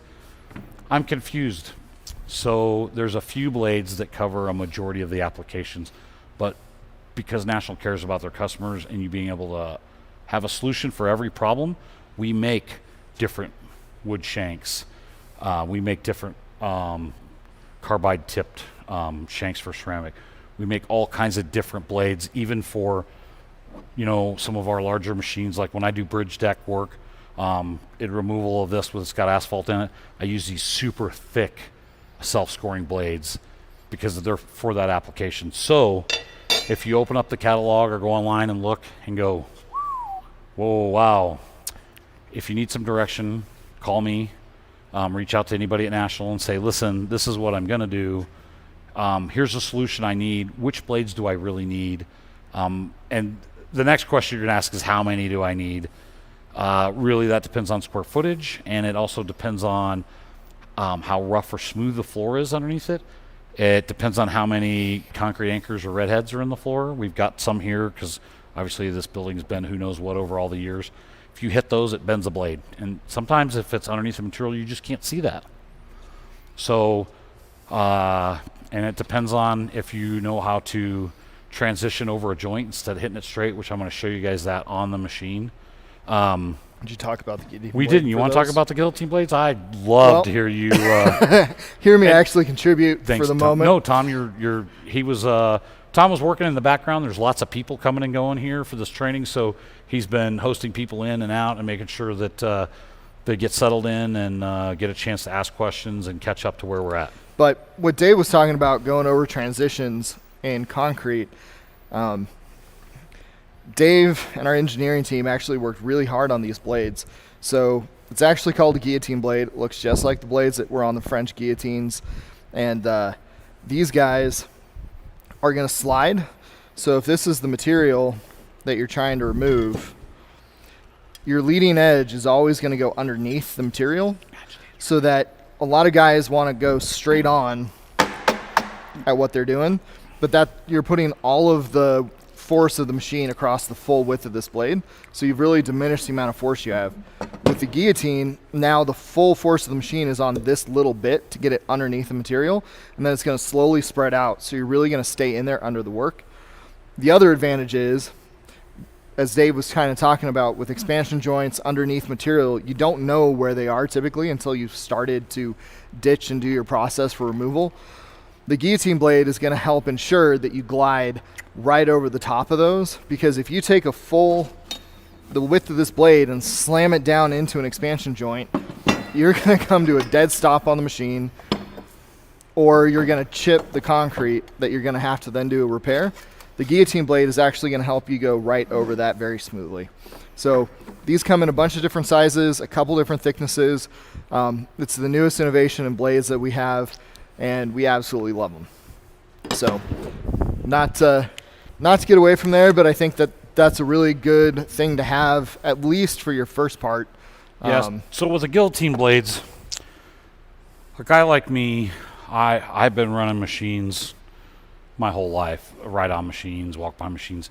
I know if I'm going to come in, I'm going to come in at an angle from whatever I'm trying to take up. It's hard to teach that because you guys, we read left to right, right? We talk north, south, east, west. We build city blocks and squares. Everything for us is up and down, left and right. So to get a guy to go from corner to corner in the building or to start in at an angle, it doesn't make sense to them. So they inevitably hit straight on, and they're usually going too fast, so they pop up out of the material. The guillotine blade takes that away because they're going to drive the machine straight into the flat edge, but that point is going to just catch and start underneath it no matter how fast they're going, within reason, and it solves that problem. The guys will outgrow the guillotine blades at some point, but because they work so well and they like the performance compared to just a rectangle blade, they pretty much, so far, all the customers that have tested them and bought them and used them, they just stick with them. They like them a lot, which makes me happy because that means their production's going up and they're seeing the value in them. Do you want to, we have 25 minutes? Okay. We really want to run some equipment. We'll probably run some more equipment after we shut off the live stream, but I'd like to do some demonstrations with the 8000 before we run out of time.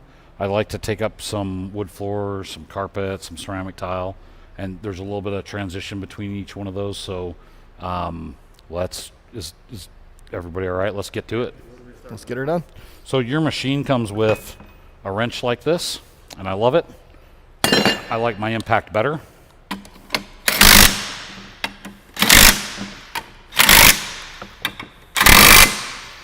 Yeah, I like my impact better. All right, so let's move this stuff out of the way. We want to take up some of this too. Okay. Dave, what do you want to pull up first? It's up to you since you're you're in charge of this fiasco. Do you want to pull it down? What do you say? Ceramic is up first. Oh. Well, here, So- let me park this right in the way then. I was gonna say, if you want to get it set up, then pull her down. Ah, that's delicioso. Yes, I shall do.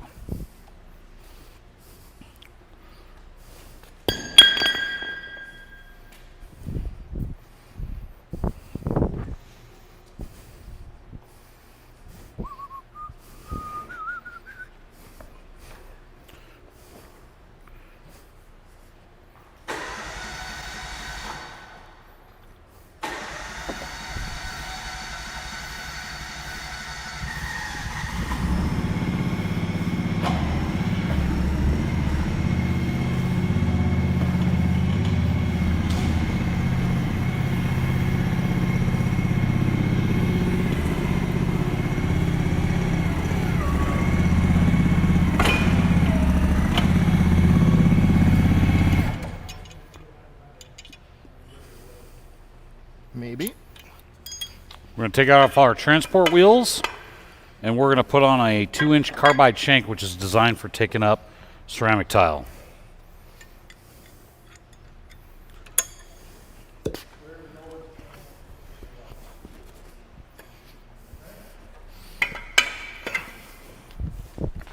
So real quick, you guys, we're going to talk a little bit about how to make your job a little bit easier for you rather than harder.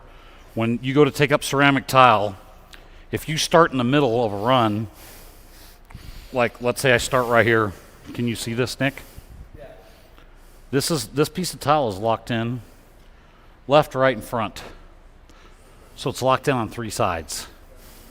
So obviously you have to ditch up the middle or down one side to get started. But the best way to be the most efficient with your machine, even a ride-on machine, is to start on the outside and work your way to the outside, because this tile is locked in only on the front and one side. So obviously it's going to come up easier. And you guys will find with the ride-on machines and these shanks, a lot of times you'll see tiles lifting up as whole tiles, because a lot of the machines on the market are designed to hit the side of the tile and they shatter in a million pieces. But because of the design of our shanks and our patented slide plate, we slide underneath the tile and lift it up. That is why National Machines, look, if you're just doing soft goods, most machines on the market work okay. It's fine. But inevitably, you're going to have to take up something that's hard to get off the floor, and that's where we cook the competition in hot oil. They don't have the slide plate. They don't have the ability to get up underneath and lift the material. They don't have the carbide tip shanks like we do. They're going to give you a steel shank that you're going to have to sharpen just constantly. So what I'm going to do is I'm going to set this shank flat on the floor. Then I'm going to lift the back end up just a little bit, the back end of the shank, the shoe. And the reason why is we know that concrete's not flat. So if it's exactly flat on the floor, when it gets to a low spot, it's not going to work as well. So we're going to put a little pitch on it. But if I put too much pitch on it, I can actually dig a hole in the floor. So we don't want to do that either. I guess I'll make one little short pass, and then I'm pretty sure you guys probably want to run this, I would assume. This is the most fun all day.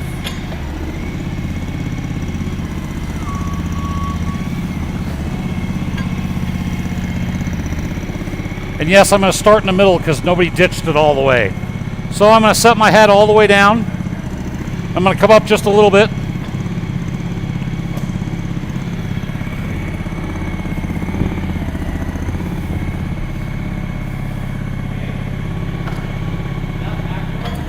You want to go this way? Okay.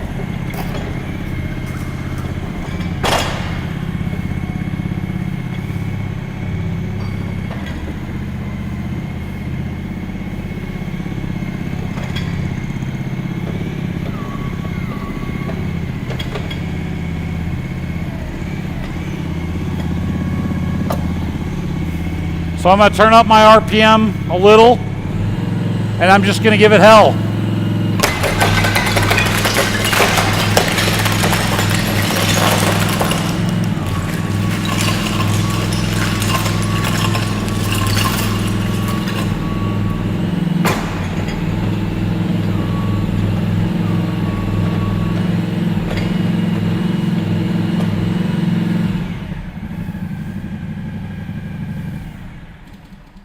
questions? So compare Okay, now that who wants to run it? I the know what I'm Gladiator. doing. This, I know how to take up ceramic tile. It's somebody else's turn. I know you guys want to run this thing. It's fun. I've got it set up for you. All you got to do is start it. Yeah, we'll get him some. You're going to start it. Sit down first. Yep, and your seat's actually adjustable. That little yellow knob there, you can move it forward or backwards depending on how tall you are. Your foot pegs, this guy's a lot taller than me. You actually can lower this down. You can even flip them over on each side to make them if you're 6'5", and if you're really, really short. Also, your armrests are positionable. So if you're real short like me, you want them really high up, and if you're tall, so you can adjust the height of those, and you can move your seat forward and backwards. So what you're going to do is you're going to start it, and then you're going to give it maybe 20% throttle just to get it started. Now bring your throttle up just a little bit. Just push the button and lift up.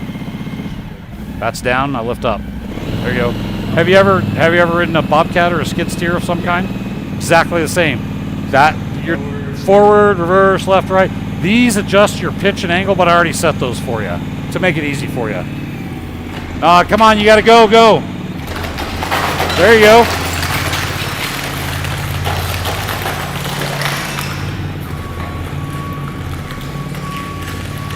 Nice.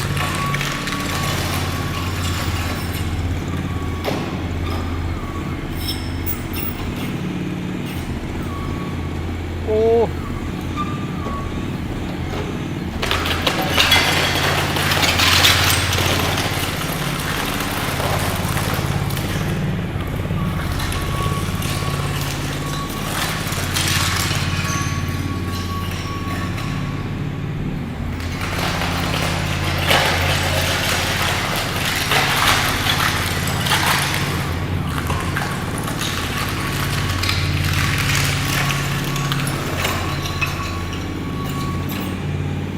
Just push your throttle down and shut it off.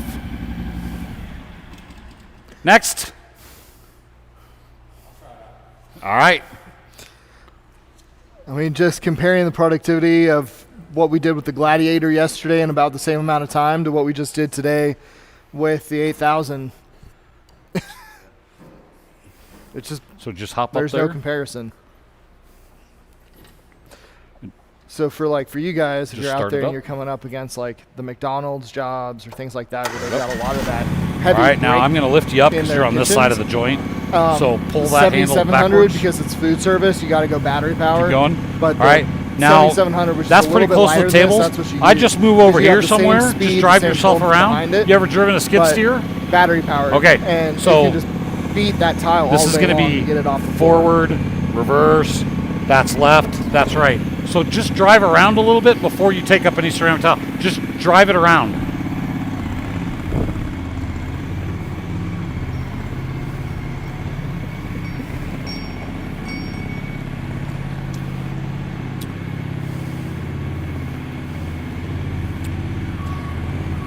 So you guys can see too, it's a super maneuverable machine because it's zero turn. So you're able to actually maneuver it in pretty tight spaces. All right, come up past the joint. Come up past this joint. A little more. Okay, whoop. Now take this handle and put some pressure on the bit. Go forward with it. A little more. You want it touching. A little more. A little more. Oh, maybe a little less. A little bit. Okay, now don't run him over, but I want you to go wham, and I want you to make the machine do the work. I want you to run all the way to the other side, but I'm going to give you a little gas.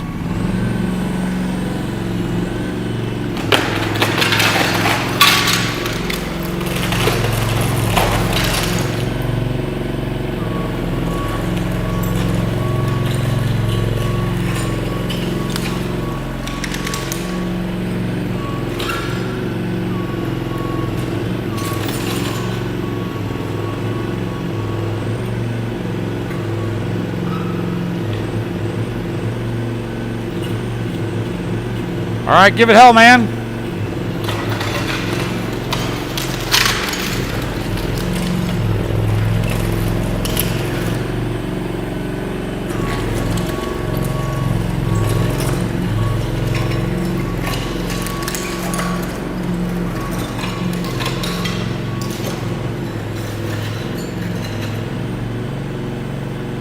Go ahead. Do one more.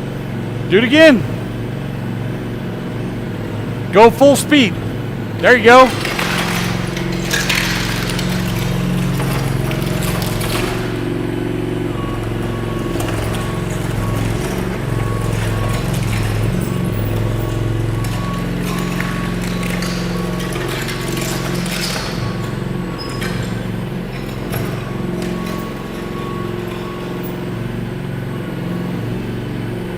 All right, lower your RPMs.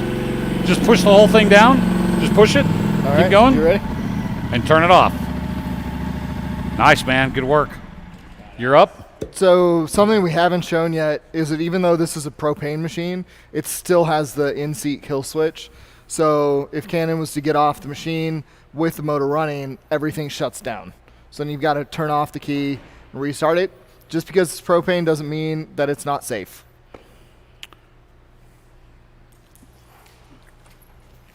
So the only thing you got to watch for is this joint right here, Yeah. like on the high side. So normally what I do is go ahead and start it.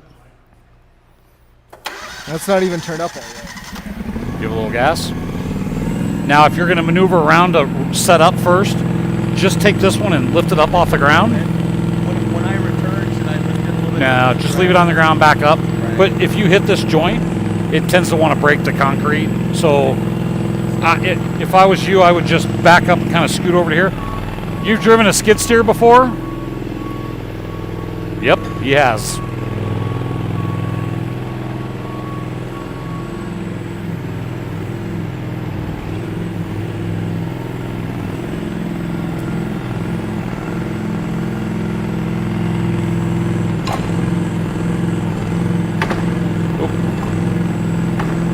There you go.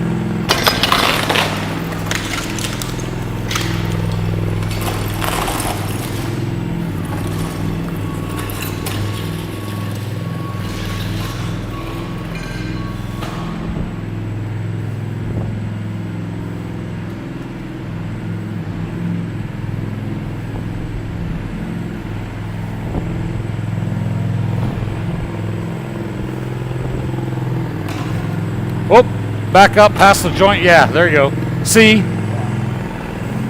that's pretty common too.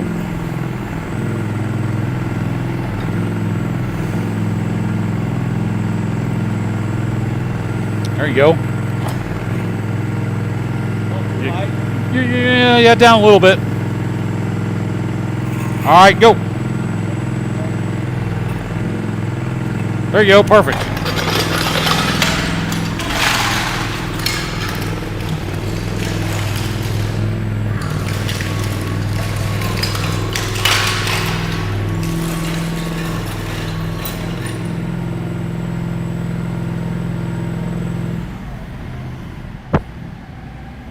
Fantastic. Next, you guys want to take up some? You want to take up some tile?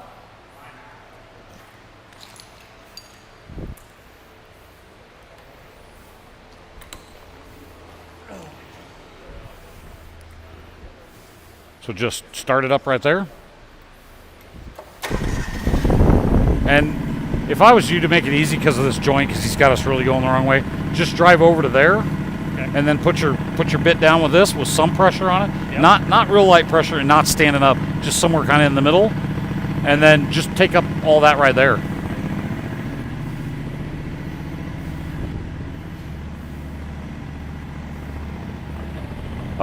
Pull your throttle up just a little bit. Just grab the whole thing and pull it up. There you go. You go a little more. That's probably fine.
take up some rubber and carpet.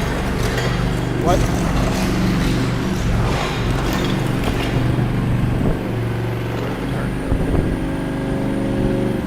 And shut it off.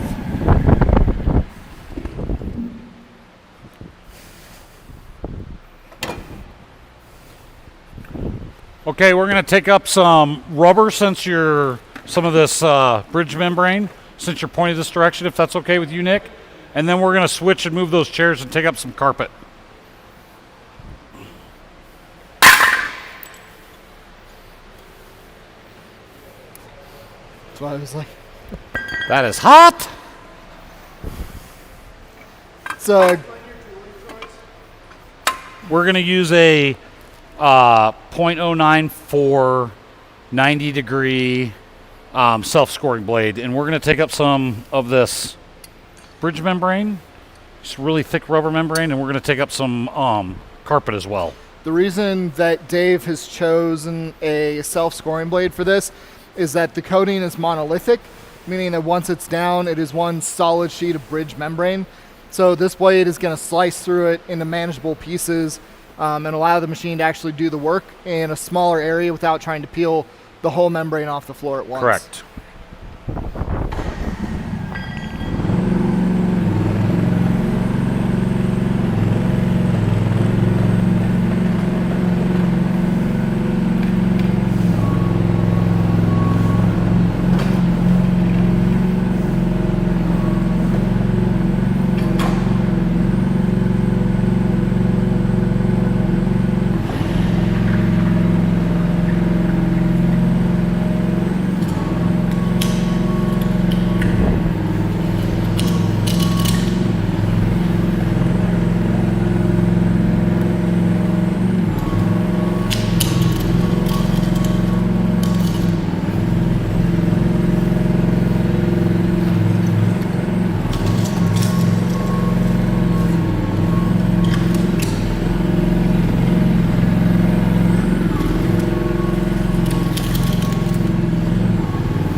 Can we take up some of that carpet, Nick? We'll let these guys take up some carpet.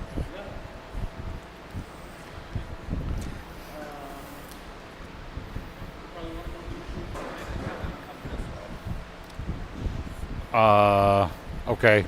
That's kind of dangerous with all that stuff there. Can you put your camera where the generators shine this way? Because there's a lot less. Yep. Where are we going?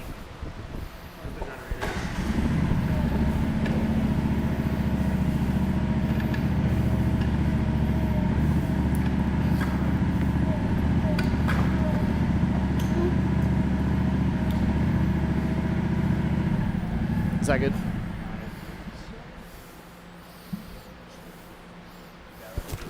All right, who wants to rip up some carpet?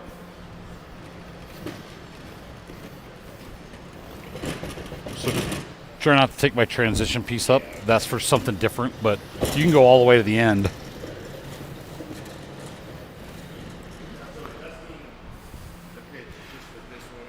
So what happens is this adjusts your slide plate.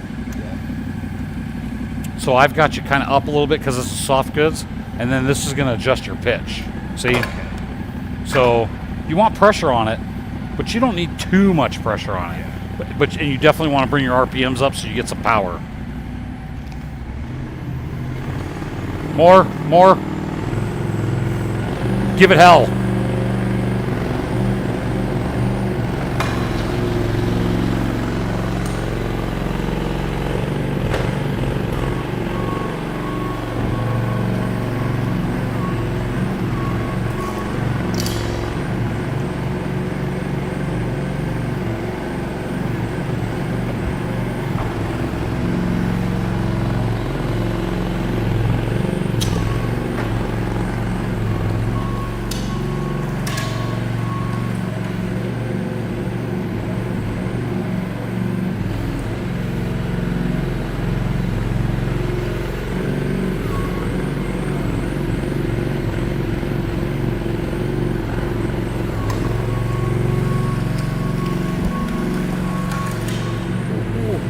Wait. Okay. So we talked a little bit earlier about the joints in most buildings are similar to mine. They come up to a point or there's a high and a low side. So if he had kept going right now and hit that joint, probably would have dulled or bent or broke the blade. So the trick to it is because we have limited space, so we're running north, south, east, and west.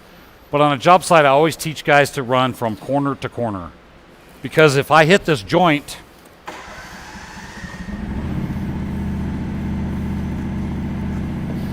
I'm stuck right now. If I hit that full speed, it would have bent or messed my blade up. But watch what happens when I hit it this way. It's the guillotine blade philosophy. See, I can transition over this all day long at an angle. But the minute I do this, see it catch? It'll break the concrete, break my blade, dull my blade. So always at an angle. But I know we're limited in space, so it's okay. If you have to, even if I want to set up here, I'm going to go like this.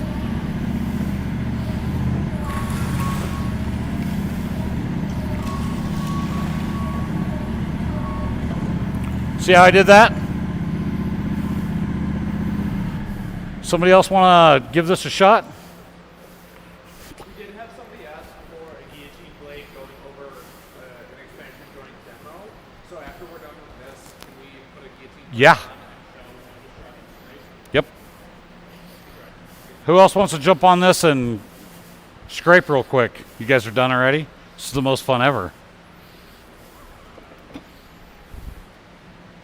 All right, so we're just going to put a guillotine blade on it then real quick before our time runs out. If I can find my...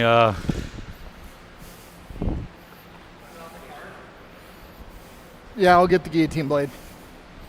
Well, I was looking for my... there's a drill. I was looking for my cart. Oh, yeah. And the blade. I was going to see if we had one already set up over here. No, probably not.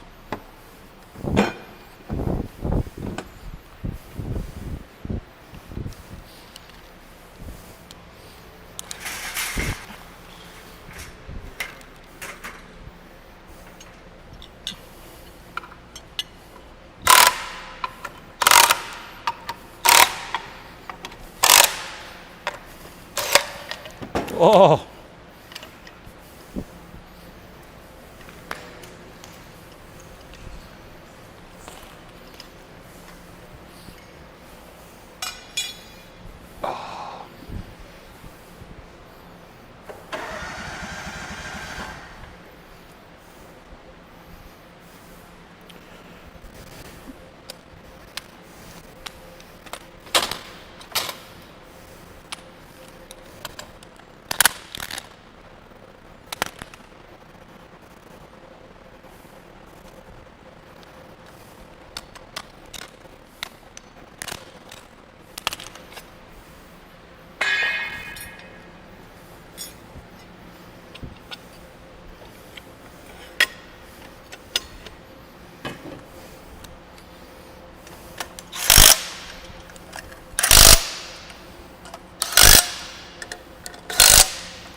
Here you go, Sir Tom a lot. Thank you.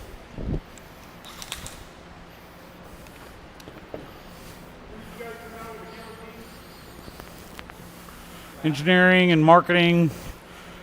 Tested this stuff for a little over a year, and then I think they put it into production about a year ago. This year's catalog is the first catalog with them in it. It's kind of been available for about a year. So for you guys out online, the question was, how long has the guillotine blades been available? In about a year. We just haven't advertised it that much yet, but we've sold, I think, 400 of them, and the feedback has been amazing. So I'm going to actually show you guys one more time what I was showing you a minute ago. So with the flat blade, with a square blade, if you hit the joint like this, see how it's stopping my machine? It's going to catch. It's going to either break the concrete or break the blade or dull the blade or bend the blade. So this is the guillotine blade. I'm going to do like most guys do. We think north, south, east, west. left, right, rear, left, right. So I'm gonna hit this joint straight on, but because the blade's not straight, I just went right over it. But if I straighten it back up, like a normal blade, you guys can see it's stopping me. But with the guillotine blade, I go right over it. That's one huge advantage. Guys are using less blades because they're bending them less. But when they start up underneath this material,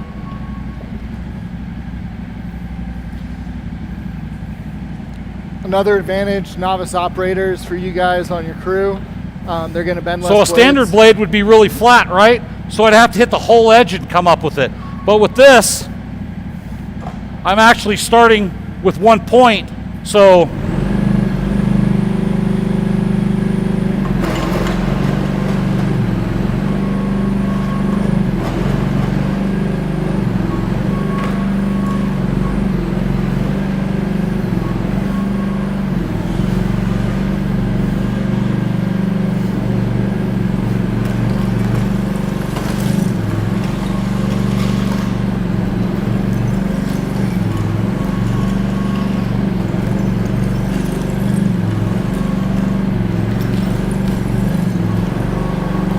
see these pieces of tile that are still stuck?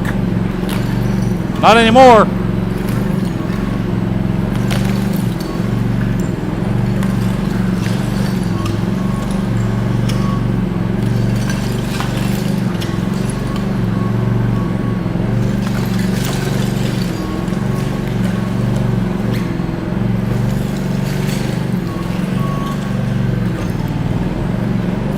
I like the guillotine blades because they're thick and I can do a lot with them. These are still stuck to the ground.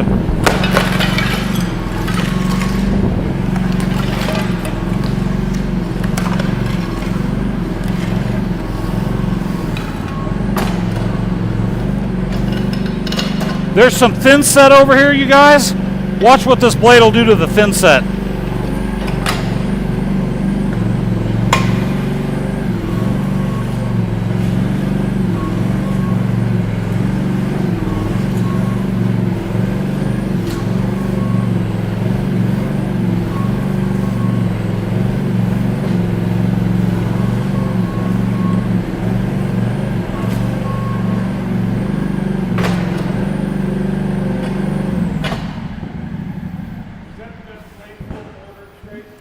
For thin set, it's one of the best.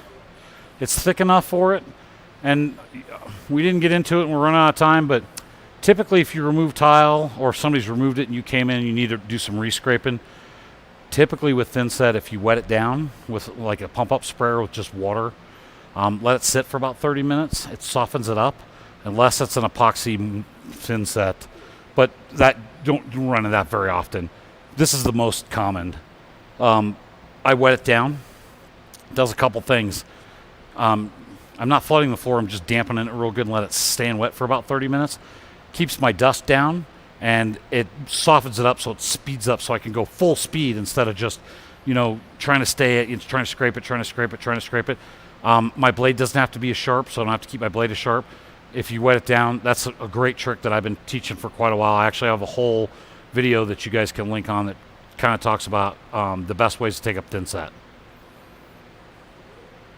And you guys kind of see how I work the machine.